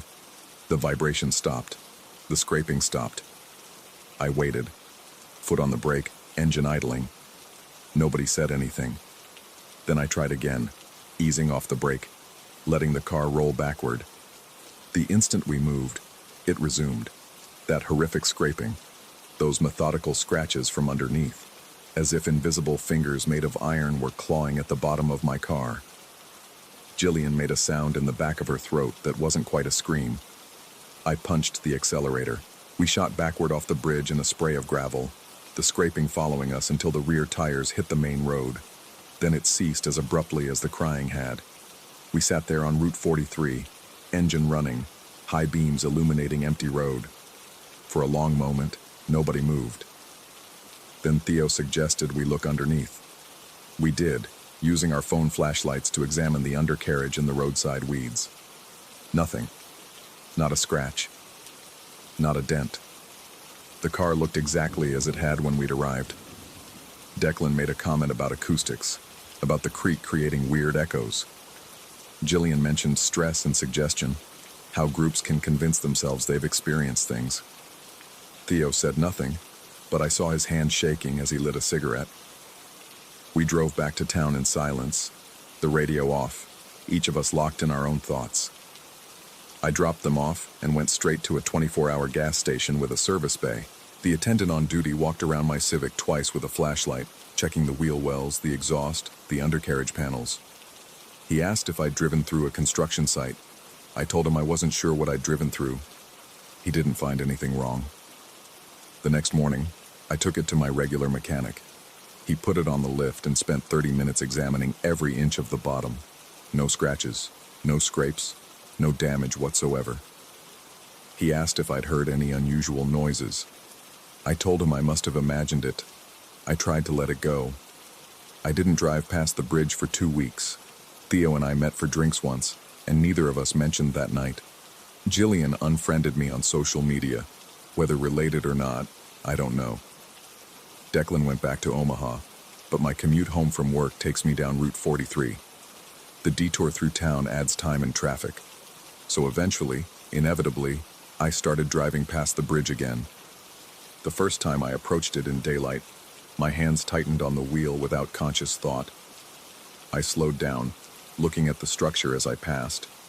Just a bridge. Narrow, old, unremarkable. The creek visible below through gaps in the roadside brush. Nothing unusual, nothing to explain what had happened. Then I crossed it, and the radio dissolved into static. It lasted maybe 3 seconds, the length of time it takes to traverse a 30-foot bridge at 40 miles per hour. But in that brief window, beneath the white noise, I heard something else. A low scraping, metallic and rhythmic. And underneath that, possibly the faintest echo of sobbing. I told myself it was interference. Cell tower, power lines, some mundane explanation. But my chest tightened, and I drove faster. It happened again the next day, and the next. Always at the exact midpoint of the bridge. Always the same duration. I started timing it with the odometer, watching the numbers tick over as I crossed. The static began at 0. 15 miles after my front bumper entered the bridge's span, and ended at 0. 15 miles after my rear bumper exited. Perfectly symmetrical, perfectly consistent. I tried different radio stations. The static appeared on all of them. I tried turning the radio off entirely, but I could still hear it. A faint electrical hiss that seemed to come from the speakers even when they were powered down. I tried driving across at different speeds. Faster just compressed the duration. Slower stretched it out. But it always began and ended at the same physical points on the bridge. After a month, I started hearing variations in the static. The scraping grew more distinct, more clearly deliberate. Sometimes there were other sounds, impacts, like something heavy striking the bridge deck from below. Occasionally, I'd catch fragments of that crying again, distorted through the interference but unmistakable in its anguish. I researched the bridge. County records showed it was built in 1967, reconstructed in 1989. No unusual history. No accidents or incidents that made the local news. The creek beneath it was called Raccoon Creek, a tributary that eventually fed into the Des Moines River. Unremarkable geography. I asked around at work carefully whether anyone had experienced anything strange on Route 43. Nobody had. Most people took the highway. The access road was barely used. I started varying my route home, taking the long way 3 or 4 days a week. But I always came back. Because here's what I can't explain, what I can't rationalize away. I started hearing the static even when I wasn't near the bridge. It began subtly, I'd be at home, watching television, and the audio would distort for a moment. Just a blip, easily dismissed. Then it happened in my car while driving through town, miles from Route 43. A brief burst of white noise, accompanied by that metallic scraping. I checked the radio, working fine, no explanation. The occurrences increased in frequency. At the grocery store, the background music would dissolve into static for 3 seconds. At the gym, interference would cut through my headphones at random intervals. Always 3 seconds. Always with that underlying scrape. I saw a doctor. Hearing tests came back normal. No tinnitus, no neurological indicators. He suggested stress, recommended sleeping better. I didn't mention the bridge. 2 months in, I started finding scratches. Not on my car, on other things. My apartment door had 3 parallel grooves in the metal frame, running from top to bottom, as if something had clawed down the surface. I didn't remember them being there before, but I couldn't be sure. My desk at work acquired a series of thin scratches across its surface overnight, left to right, evenly spaced. The bathroom mirror in my apartment developed a crack that looked less like an impact point, and more like something had dragged across the glass with immense pressure. I stopped telling people. I stopped looking for explanations. I started documenting instead, photographing the scratches, recording the static on my phone. But the recordings came out clean, no interference, as if the phenomenon existed in a frequency my devices couldn't capture. Last week I worked late. I left the office at midnight, the building empty, the parking lot deserted. Route 43 was the only realistic option, and I was too tired to care. I drove in silence, no radio, windows up against the November cold. As I approached the bridge, I saw headlights behind me for the first time in months. Someone else on this forgotten road at this hour. The relief was immediate and profound. I wasn't alone. Whatever happened, there would be a witness. I crossed the bridge. The static erupted from my dead radio, louder than it had ever been. The scraping beneath it sounded almost frantic. Multiple sources now, as if dozens of metal fingers clawed at the air around me. And under it all, clear as day, that woman's crying. Not muffled or distant, but immediate. As if she sat in the passenger seat I couldn't bring myself to look at. I accelerated hard, watching the rearview mirror. The vehicle behind me crossed the bridge normally. No hesitation, no reaction. They maintained their speed, their headlights steady and indifferent. I pulled over a mile down the road, hands shaking, breath coming in gasps.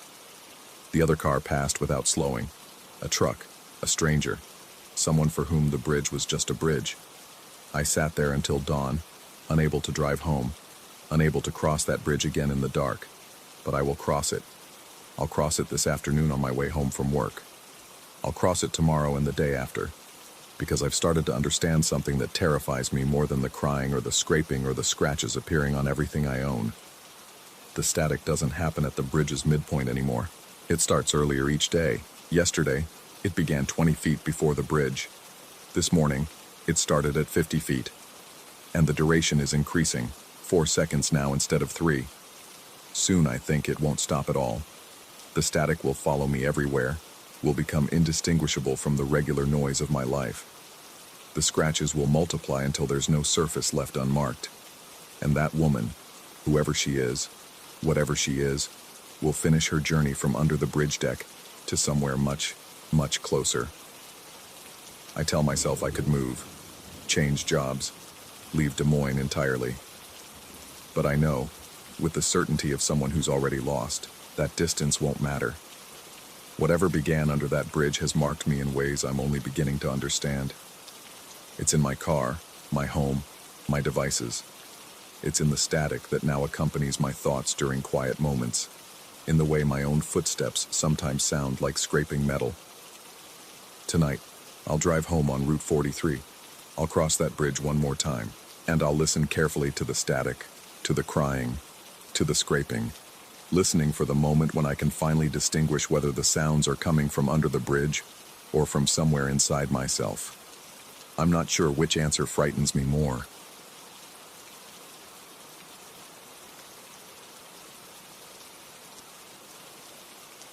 Story 12.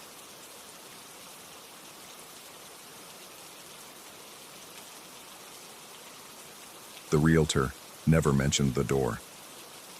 I found it 3 days after moving into the Cleveland house, tucked behind a water heater in the basement's farthest corner. 6 panels of frosted glass set in a wooden frame, the kind you'd find in a 1920s home, separating parlor from dining room. Except this one led nowhere. The contractor I called confirmed what the building records showed. The tunnel beyond had been sealed in 1962, filled with concrete and earth when the city rerouted the water main. The door opened onto nothing but packed soil pressed against the glass like a face against a window. I should have removed it, should have ripped it out and drywalled over the frame. But there was something aesthetically pleasing about it, something almost sculptural in its absolute pointlessness. A door to nowhere. I left it alone. The first time I saw the light, I thought it was my own reflection. It was past 2 in the morning. I'd gone down for a beer from the basement fridge, padding barefoot across the cold concrete in my boxers and t-shirt. The fluorescent overhead buzzed and flickered. I'd been meaning to replace it, casting the space in intermittent shadows. As I rounded the water heater, I caught movement in my peripheral vision. A grayish glow sliding across 2 of the glass panels, left to right, like someone passing on the other side with a flashlight or a phone screen. I stood there, beer in hand, staring at the door. The light was gone, just the frosted panels reflecting the dying fluorescent, the darkness of packed earth beyond. I checked the windows, thinking maybe car headlights had somehow refracted down into the basement. But the window wells showed only the empty street. No cars, no movement. I drank my beer standing there watching the door. It didn't happen again, but it stayed with me. The next morning, showering, eating breakfast, sitting at my laptop, I kept seeing it in my mind. That sliding glow, the way it had moved with purpose, with the rhythm of a walking stride.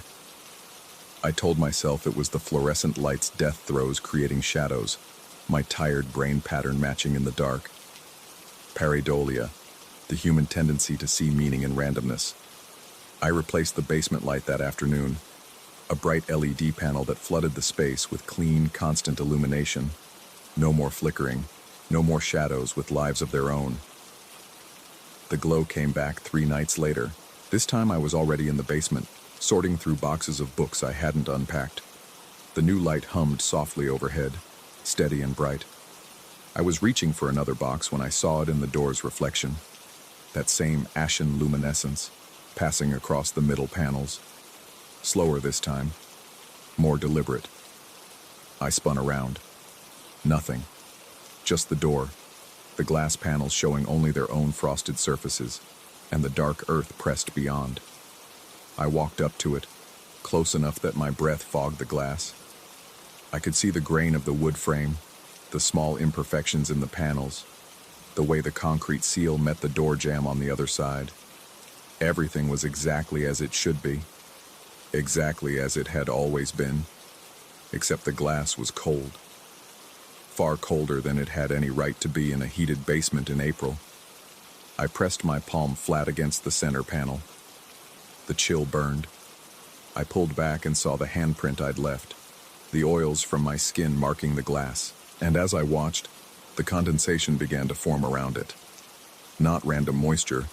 Condensation in a basement wasn't unusual, but forming in a specific pattern, spreading from the edges of the panels inward, crawling across the glass with an almost organic quality. It took maybe 30 seconds. I stood transfixed, some instinct keeping me from moving, from looking away. The condensation formed a rough oval on the center right panel. Within it, a darker band appeared horizontally, about where eyes would be on a face. Not a face, I told myself. Not a face. Just moisture and light, and my mind connecting dots that weren't there. The condensation shifted. I hadn't moved, hadn't breathed on the glass, but the moisture slid laterally across the panel, maybe half an inch, as if adjusting position. As if whatever had created it had moved slightly, settling in to watch me through the frosted barrier. I backed away, slowly. My heart hammered against my ribs, and I could hear blood rushing in my ears. The condensation didn't move again. It just stayed there, that oval with its dark band, until I reached the stairs and went up. I didn't run.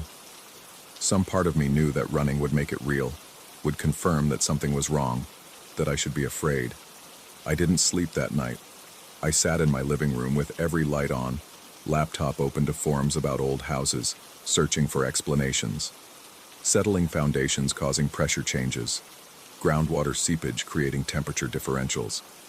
Old tunnels sometimes held pockets of air, and maybe the concrete seal wasn't perfect. Maybe there were gaps, spaces where what? Where something could press against the glass from the other side, where something sealed in 60 years ago was still there, still aware, still watching. I closed the laptop, poured whiskey into coffee, and watched the sun come up. I called the contractor back, told him I wanted the door removed, the frame sealed, everything made clean and finished and normal. He said he could come out in 2 weeks. I asked about sooner. He reminded me I wasn't his only client, his voice taking on that particular edge of someone who deals with homeowner neuroses daily. 2 weeks. I thanked him and hung up. That night I locked the basement door. The old house had skeleton keys, the kind that worked in multiple locks. I'd found a ring of them in the kitchen drawer, brass and black iron, some so worn their teeth were nearly smooth. One fit the basement door. I turned it and heard the bolt slide home with a heavy click that felt like sealing a tomb. I told myself it was temporary, told myself I was being rational, keeping myself from going down there and staring at that door until I saw things that weren't there. Better to lock it away, to not think about it, to wait for the contractor to solve the problem with wood and drywall and merciful forgetting, but I could still feel it. In bed, lying in the dark, I swear I could feel that cold radiating up through the floor. Could sense something down there, pressed against the glass, waiting with the patience of sealed earth and forgotten spaces. The dreams started then. Not nightmares exactly. Just dreams where I was in the basement, standing before the door, and the panels were clear instead of frosted. I could see through them into the tunnel that shouldn't exist anymore, a passage stretching back into impossible darkness. And something was walking toward me down that tunnel, moving with that same steady rhythm as the light I'd seen. Getting closer, always getting closer. But I'd wake before it reached the door, wake with my heart racing and my sheets soaked with sweat that felt too cold to be my own. A week passed. I didn't go into the basement. I bought beer at the corner store instead of keeping it in the basement fridge. I did my laundry at a laundromat. I avoided the basement door, keeping my eyes from it when I passed through the kitchen, where its dark wood seemed to draw shadow around it even in daylight. But on the 8th night, I woke to a sound, soft, rhythmic, like fingernails on glass. I lay there in bed, paralyzed, listening. The sound came from below, from the basement. A gentle tap, tap, tap, patient and persistent, like someone knocking, like someone asking to be let in. I should have stayed in bed, should have pulled the covers over my head and waited for morning. Instead, I found myself getting up, found my feet carrying me down the hallway to the kitchen. The basement door was still locked. I could see the old brass key in the lock, turned horizontal, but the sound continued. Tap, tap, tap. My hand reached for the key. I don't remember deciding to reach for it, but there it was, my fingers touching the cold metal, beginning to turn it. The tapping stopped. I froze, key half turned. In the silence, I could hear the house settling, the refrigerator humming, the distant sound of a car on the street. All the normal sounds of a normal night. And under them, something else. Something like breathing, but not breathing. A rhythm. An in and out of air through a space that shouldn't hold air. I finished turning the key. The bolt slid back. The door drifted open. The basement stairs descended into darkness. I'd turned off the lights when I'd locked the door a week ago, and I hadn't been down since. But there was a glow down there now. Faint. Grayish. Coming from the direction of the frosted glass door. I went down. I don't know why. Can't explain the compulsion that pulled me forward, step by step, into that cold space. The LED panel was off, but I didn't need it. The glow from the door was enough.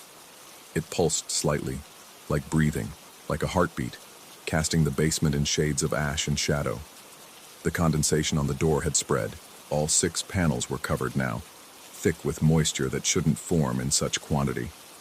And in that moisture, patterns, whirls and swirls like fingerprints, like someone on the other side had been pressing their hands against every inch of the glass, exploring, searching.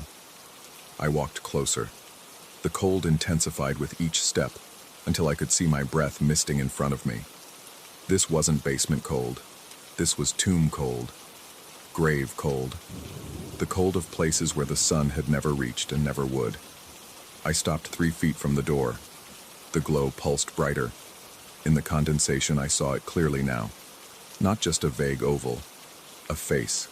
Crude, yes. Formed from moisture and suggestion. But unmistakable. 2 dark hollows for eyes.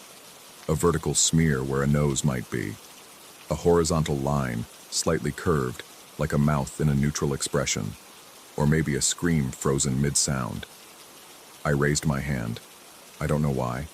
Perhaps to wipe the condensation away, to destroy the illusion. Perhaps to touch it, to confirm it was real. My fingers approached the glass. The face moved, not the condensation sliding. The face itself shifted, the features reorganizing slightly, the dark hollows of the eyes angling as if to focus on my approaching hand. And I felt it. Felt attention. Felt awareness.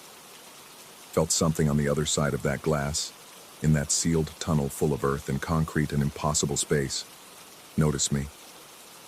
My finger touched the glass. The condensation pressed back. I felt it. Felt pressure against my fingertip from the other side, from the place where nothing should exist. The moisture moved around my touch, responding, following. I dragged my finger across the panel and watched the condensation swirl in its wake, pulled by something matching my movement from beyond. I should have run, should have screamed, should have broken down in terror or denial or some protective madness. Instead, I stood there, finger pressed to the glass, feeling that impossible pressure press back, and wondered which side of the door I was really on. Because the tunnel had been sealed. The records showed it. The contractor confirmed it. The door led nowhere, opened onto nothing. Which meant this pressure, this presence, this thing pressing back against my touch, was impossible. Which meant it wasn't really happening. Which meant I was creating it. My stressed mind, my isolation in this old house, my nights of poor sleep and whiskey-laced coffee. I was generating the condensation with my own breath, seeing patterns and randomness, feeling pressure that was just the cold glass against my skin. I was haunting myself. The thought should have been comforting, should have broken the spell, returned me to rationality. But it wasn't, and it didn't. Because as I stood there, that realization hanging in my mind, the pressure on the other side of the glass increased. Just slightly, just enough to feel intentional. As if whatever was there knew what I was thinking. As if it was amused by my attempt at denial. I pulled my hand back. The condensation where I'd touched remained disturbed, swirled, the pattern broken. But the face was still there, still watching. And now there were more patterns appearing lower on the door. Smaller ovals, like handprints. Like someone on the other side was pressing their palms flat against each panel, feeling their way across the barrier between us.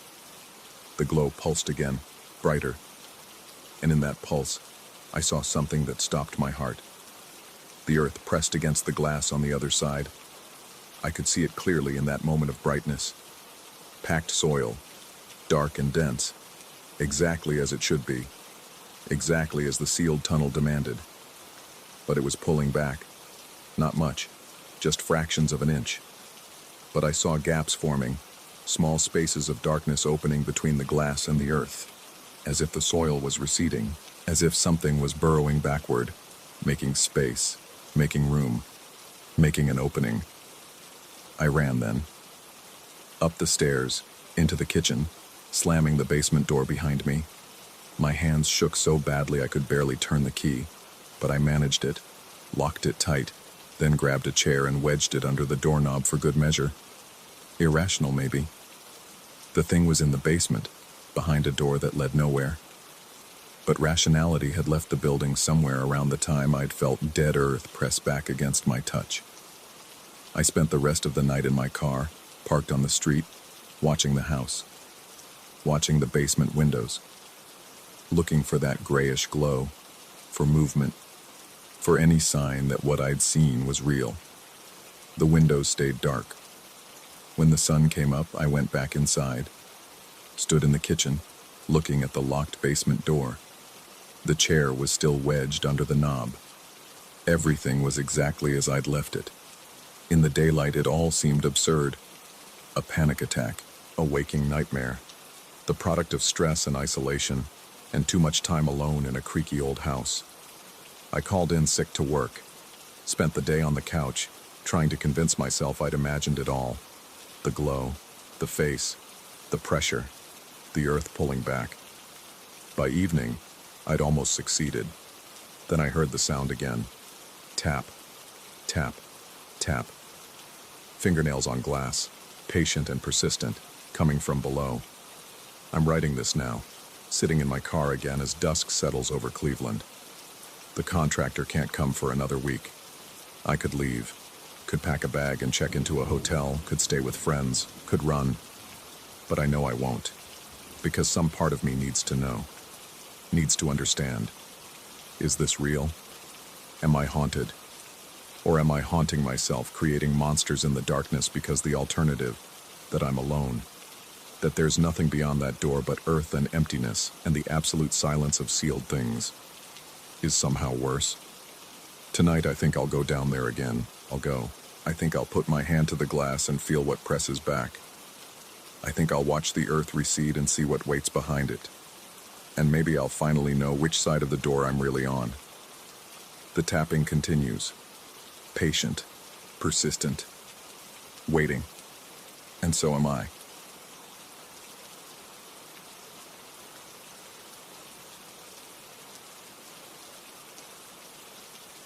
Story 13.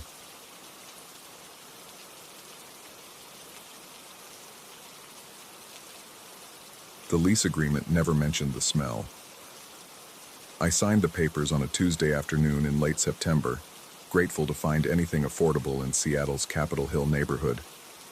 The studio was small, barely 400 square feet, but it had exposed brick, tall windows, and hardwood floors that creaked in all the right vintage ways.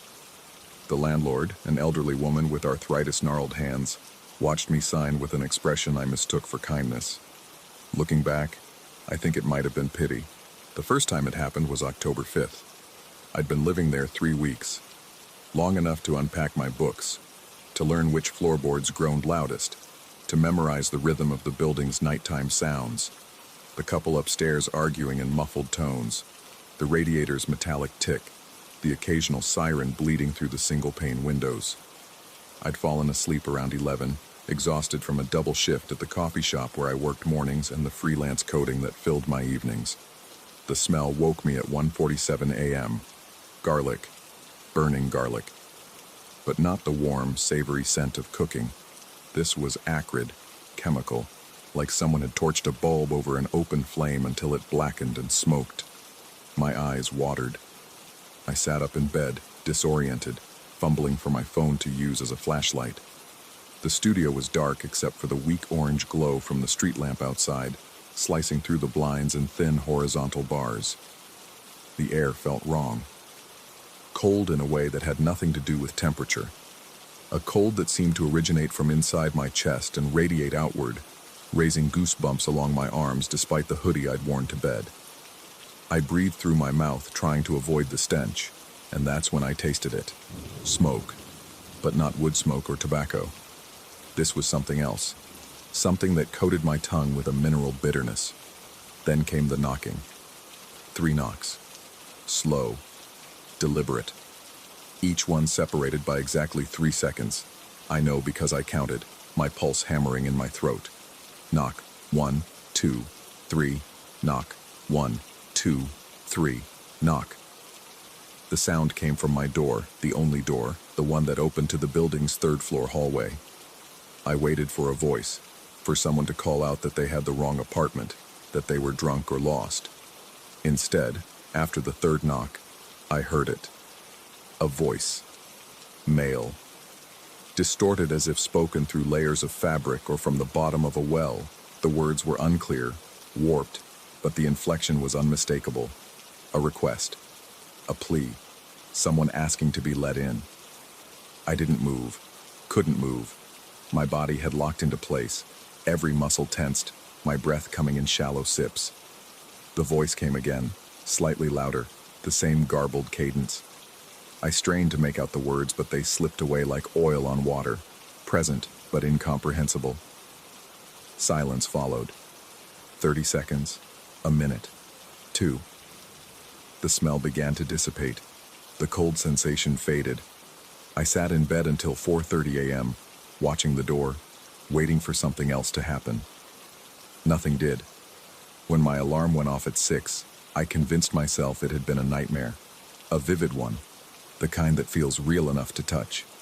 But nightmares don't leave residue. When I finally worked up the courage to approach the door that morning, I found a thin layer of ash on the threshold. Gray-white powder, fine as talc, concentrated in a small pile directly in front of the door. I knelt down, touched it with my index finger. It was cold. I brought it to my nose and the smell hit me again. Garlic, burned and bitter. I swept it up, threw it away, went to work. November 5th confirmed the pattern. I'd managed to half forget the October incident, or at least file it away as an anomaly. Something strange but isolated. But when November 5th rolled around, I found myself anxious as evening approached. I told myself I was being ridiculous. I made dinner, watched a movie, tried to maintain normalcy. At 12:23 a.m., the smell returned. This time I was ready, or thought I was. I had my phone in hand, camera app open, flashlight on. The garlic smoke stench filled the studio instantly, as if someone had cracked open a window to Hell's Kitchen. The cold came with it, that unnatural chill that made my teeth chatter despite the thermostat reading 72 degrees. I filmed the room, panning slowly, narrating what I was experiencing. My voice on the recording sounds thin, frightened. I pointed the camera at the door just as the knocking started. Knock. Pause. Knock. Pause. Knock. The camera captured my hand trembling, the phone's flashlight beam dancing across the door's chipped green paint. Then the voice came. That same distorted masculine sound, rising from somewhere that seemed both outside the door and inside my own skull. This time I thought I caught a word. Please. Or maybe release. Or police. I couldn't tell. I kept filming, 30 seconds of footage. The knocking stopped. The voice faded. I waited, phone still recording, until the smell dissipated around 3:15 a.m. When I reviewed the footage the next morning, my hands shook so badly I nearly dropped the phone. The video was there, all 30 seconds, except it wasn't. The timestamp jumped, 12:23:17 to 12:23:51. 34 seconds missing, excised as cleanly as if they'd never existed. The audio was continuous, my breathing audible throughout, but the image showed my hand holding the phone pointed at the door, completely still, frozen, and then suddenly moving again. No knocks, no movement, no change in lighting, just a gap, a skip, a splice in reality. I watched it 17 times that day. By December 5th, I'd installed cameras. 2 of them. One pointed at the door, motion activated, recording to a cloud server. One positioned to capture the full interior of the studio. I'd done research, spent money I didn't have, consulted forums about paranormal investigation and security systems. I calibrated them, tested them, made sure they were functioning perfectly. I also invited witnesses. Lev and Tran, 2 friends from the tech community I'd fallen into since moving to Seattle. I didn't tell them the specifics, just said I'd been experiencing something strange and wanted them to spend the night. They agreed with the casual enthusiasm of people who think they're in for an amusing ghost story. We stayed up playing cards, drinking beer, making jokes. They crashed on my floor around 11, Lev in a sleeping bag near the door, Tran closer to the kitchenette. I took the bed, lying awake, watching the clock on my phone tick toward midnight. 1:09 a.m. The smell arrived like a punch. Lev stirred but didn't wake. Tran rolled over. I sat up, my heart a drum, watching them both, waiting for them to react. They slept on. The cold came next, that invasive chill, and I could see my breath now, small white clouds in the darkness. The knocking began. Knock, knock, knock. Lev didn't move. Tran didn't move. I wanted to shake them, to scream, to make them witness what was happening, but I was paralyzed again, locked in place by something I couldn't name. The voice came through, clearer this time, almost recognizable, asking that same warped question. It lasted until 2:47 a.m.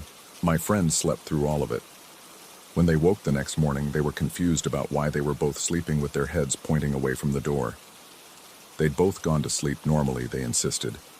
But sometime during the night, they'd shifted, rotated, so that when they opened their eyes, they were facing the opposite direction, and their boots.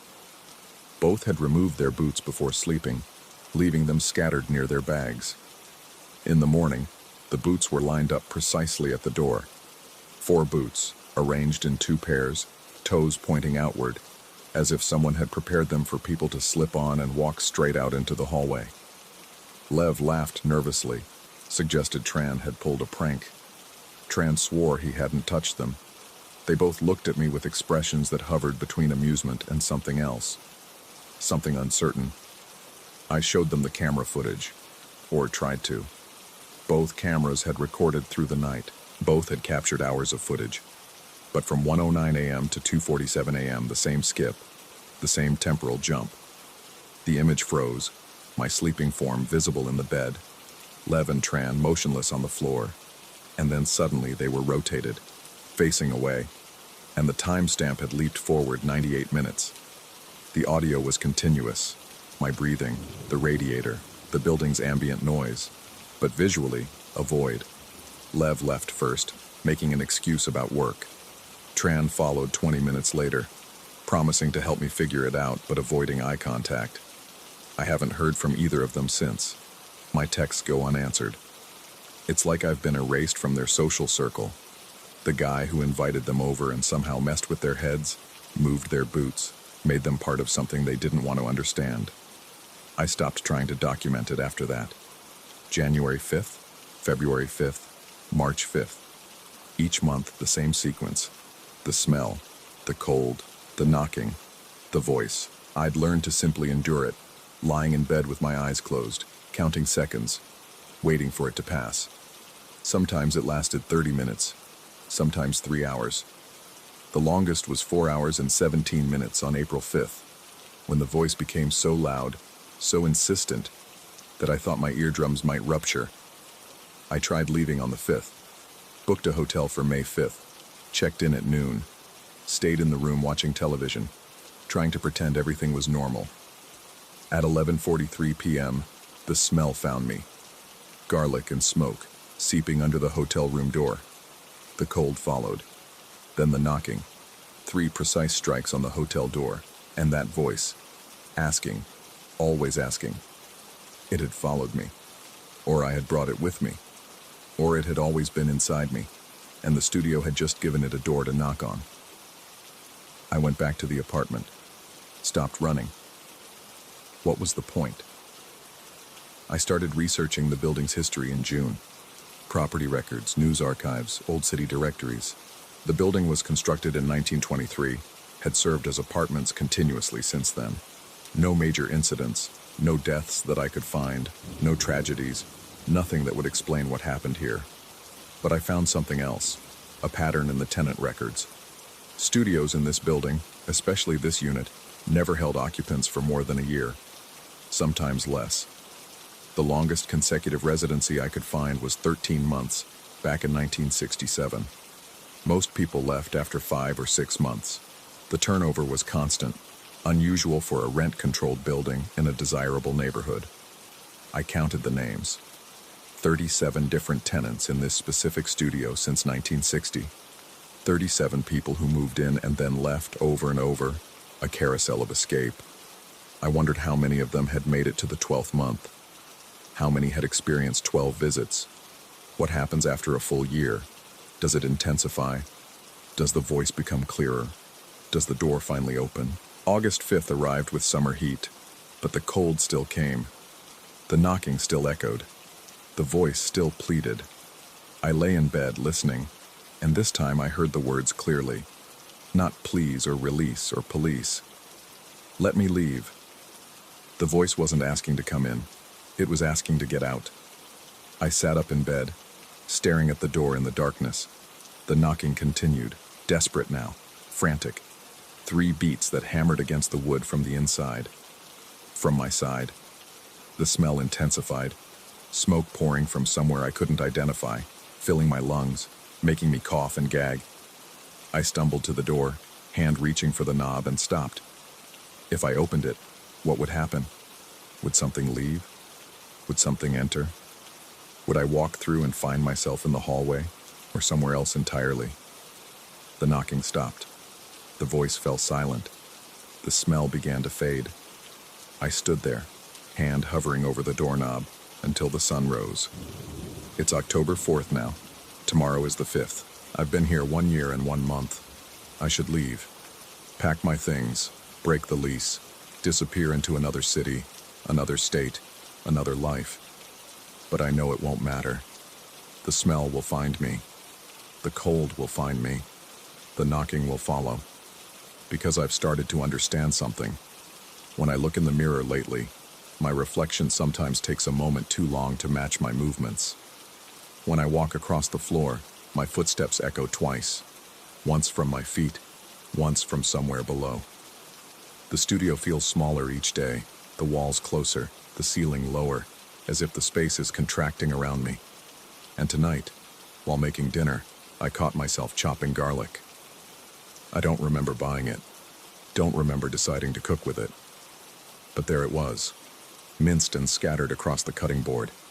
And without thinking, I'd turned the burner too high, and the garlic began to burn, blackening and smoking, filling the air with that familiar acrid stench. I turned off the stove, threw the pan in the sink, stood there shaking. Tomorrow is the 5th. Tomorrow, at some point between 11 p.m. and 4 a.m., there will be knocking. There will be a voice. There will be that question, that plea. But I'm starting to suspect I'm not the one listening. I'm starting to suspect I'm the one asking. And I don't know how long I've been on this side of the door. Story 14. The soil in Savannah holds things the way a mouth holds secrets. Reluctant, but not quite unwilling to let them surface. I found the brass plate 3 feet down while digging out a flower bed behind my new house on Habersham Street. The metal caught the afternoon sun for just a moment before I lifted it from the earth, and in that brief flash I felt something shift in my chest, a sensation like recognition without memory. The plate was small, roughly the size of my palm, with letters worn nearly smooth by time and soil acids. I could make out the ghost of an E and what might have been an L, but the rest had surrendered to entropy decades ago. The house itself was a typical Savannah Victorian, tall ceilings, heart pine floors, windows that rattled in their frames when the wind picked up from the river. I'd gotten it for less than I should have paid, which the realtor attributed to the previous owner's quick sale.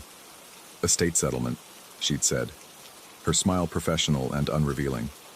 I hadn't asked further questions. In a city where half the buildings claim ghost stories, you learn not to inquire too deeply into bargains. That first night, I left the brass plate on the kitchen table while I unpacked boxes in the second bedroom.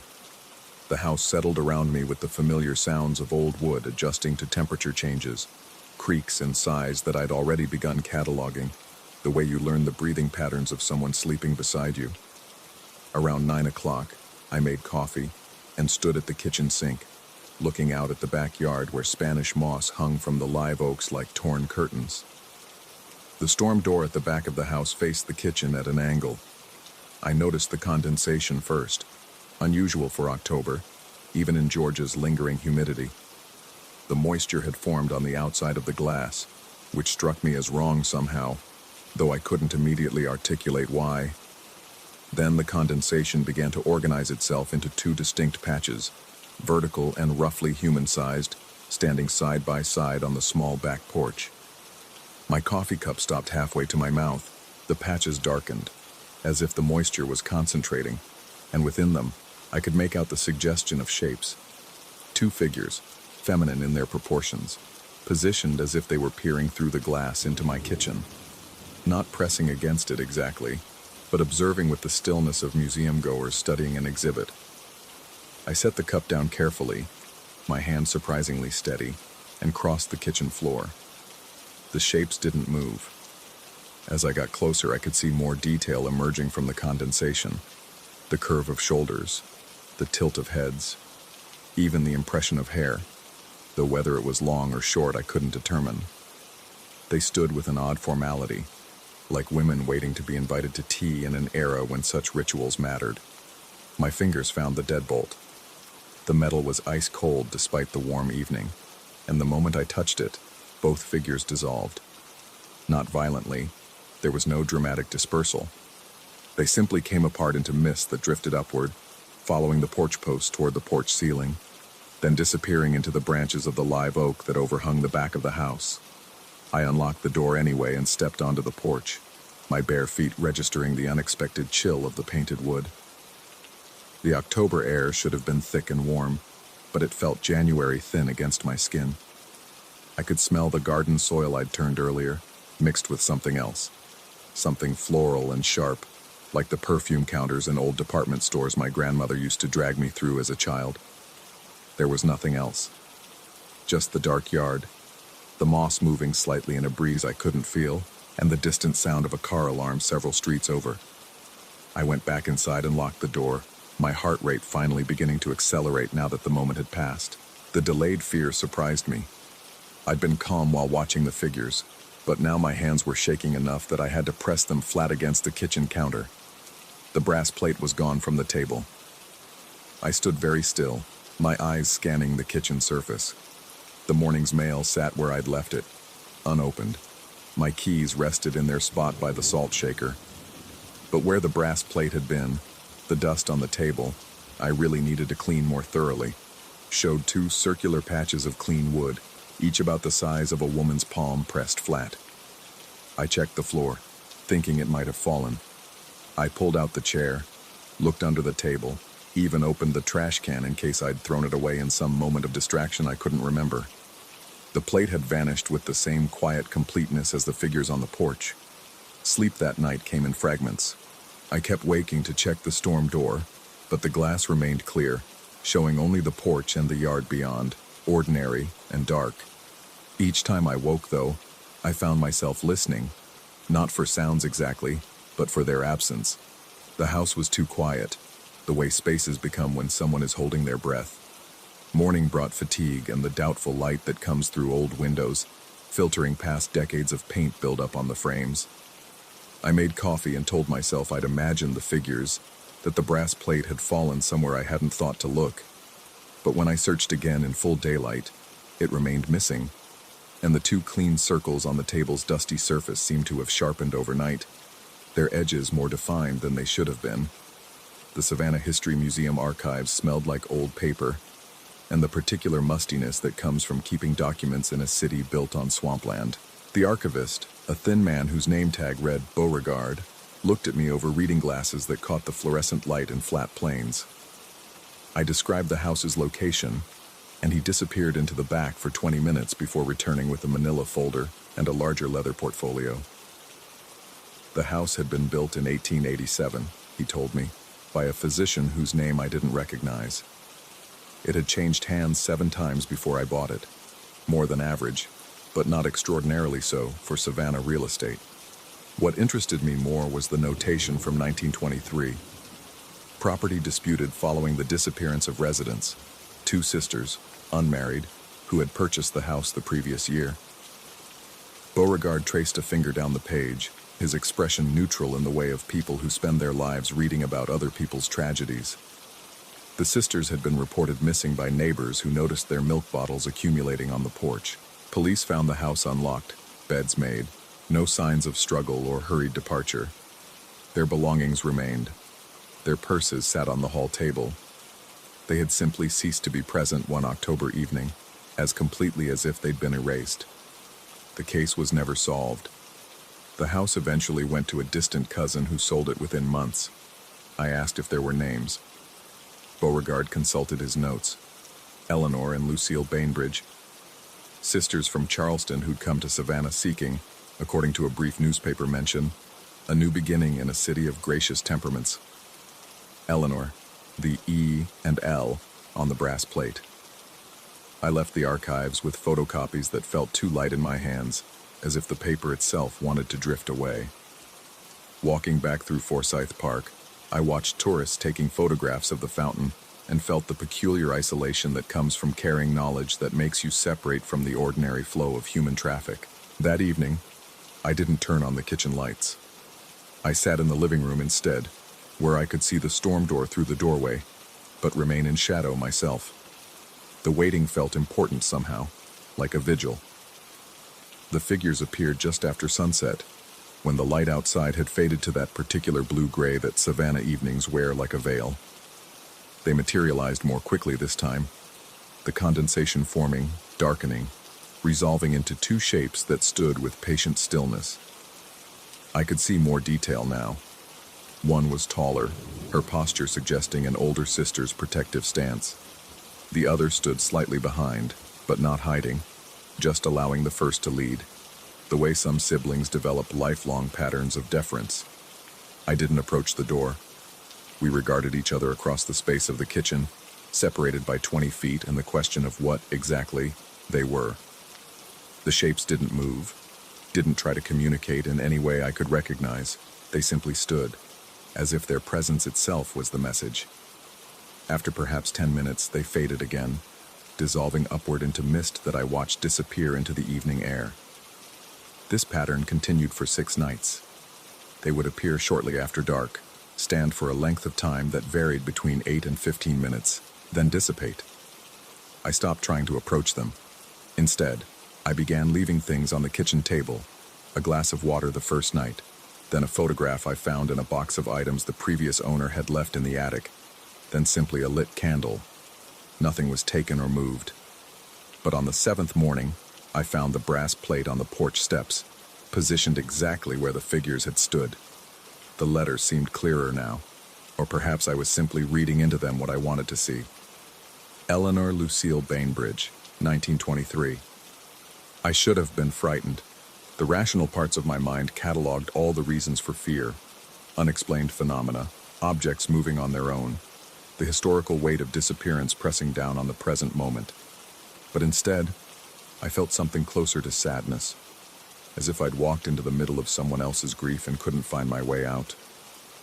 The figures appeared that night as usual, but this time when they faded, they left something new. Handprints on the glass, small and delicate, pressed from the outside as if in farewell or plea. The prints remained visible for 3 days, even as I tried to clean them. They finally vanished on their own, leaving the glass clear but somehow marked, the way skin remembers pressure even after the touch has gone. I've lived in the house for 3 months now. The figures come less frequently, sometimes weeks pass between appearances. When they do materialize, I've stopped watching with the urgent attention I first felt. Instead, I go about my evening, aware of them in my peripheral vision, the way you become aware of portraits in a gallery, eyes that follow without judgment. I've tried to research what happened to Eleanor and Lucille, but the trail goes cold in that October of 1923. No bodies were ever found. No evidence of foul play emerged. They simply stepped out of the world's accounting, leaving behind an unlocked house and the mystery of absence. Sometimes late at night, I wonder if they're still trying to come home. If what I see on the porch is not haunting but yearning. 2 women standing at their own door, unable to cross the threshold back into the life they left. Or perhaps they never left at all. Perhaps they've been here the entire time, watching occupant after occupant move through rooms that once held their voices, their routines, their small domestic rituals. The brass plate sits on my mantle now. I've stopped trying to decipher the letters. They change depending on the light, or my mood, or something else I can't quite name. Some mornings they seem perfectly clear. Other times they're as worn as when I first pulled the plate from the earth. Last week, I woke to find my own handprints on the storm door glass, pressed from the inside, as if I'd been the one standing out there in the dark, trying to get in. I don't remember touching the glass, but the prints were unmistakably mine. I checked, pressing my palm against them for confirmation. They matched perfectly. I haven't told anyone about this. What would I say?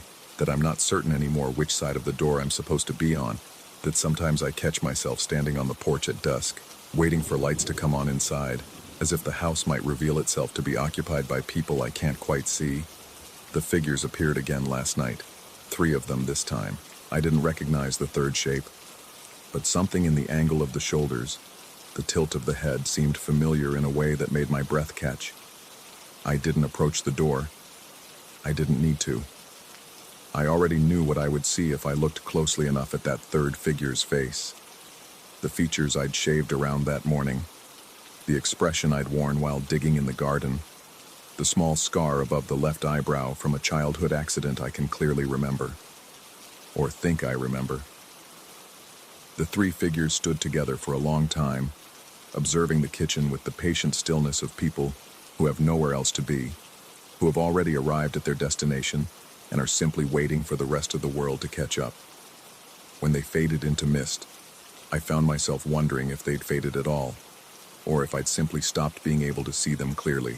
The boundary between inside and outside, between present and past, between observed and observer, all of it seems thinner now, permeable in ways I can't explain but recognize with a certainty that bypasses logic.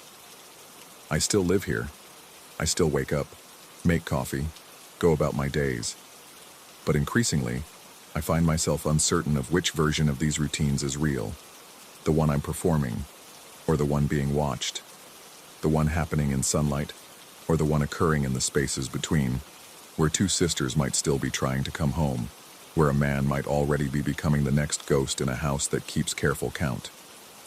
The brass plate on the mantel catches the light differently now.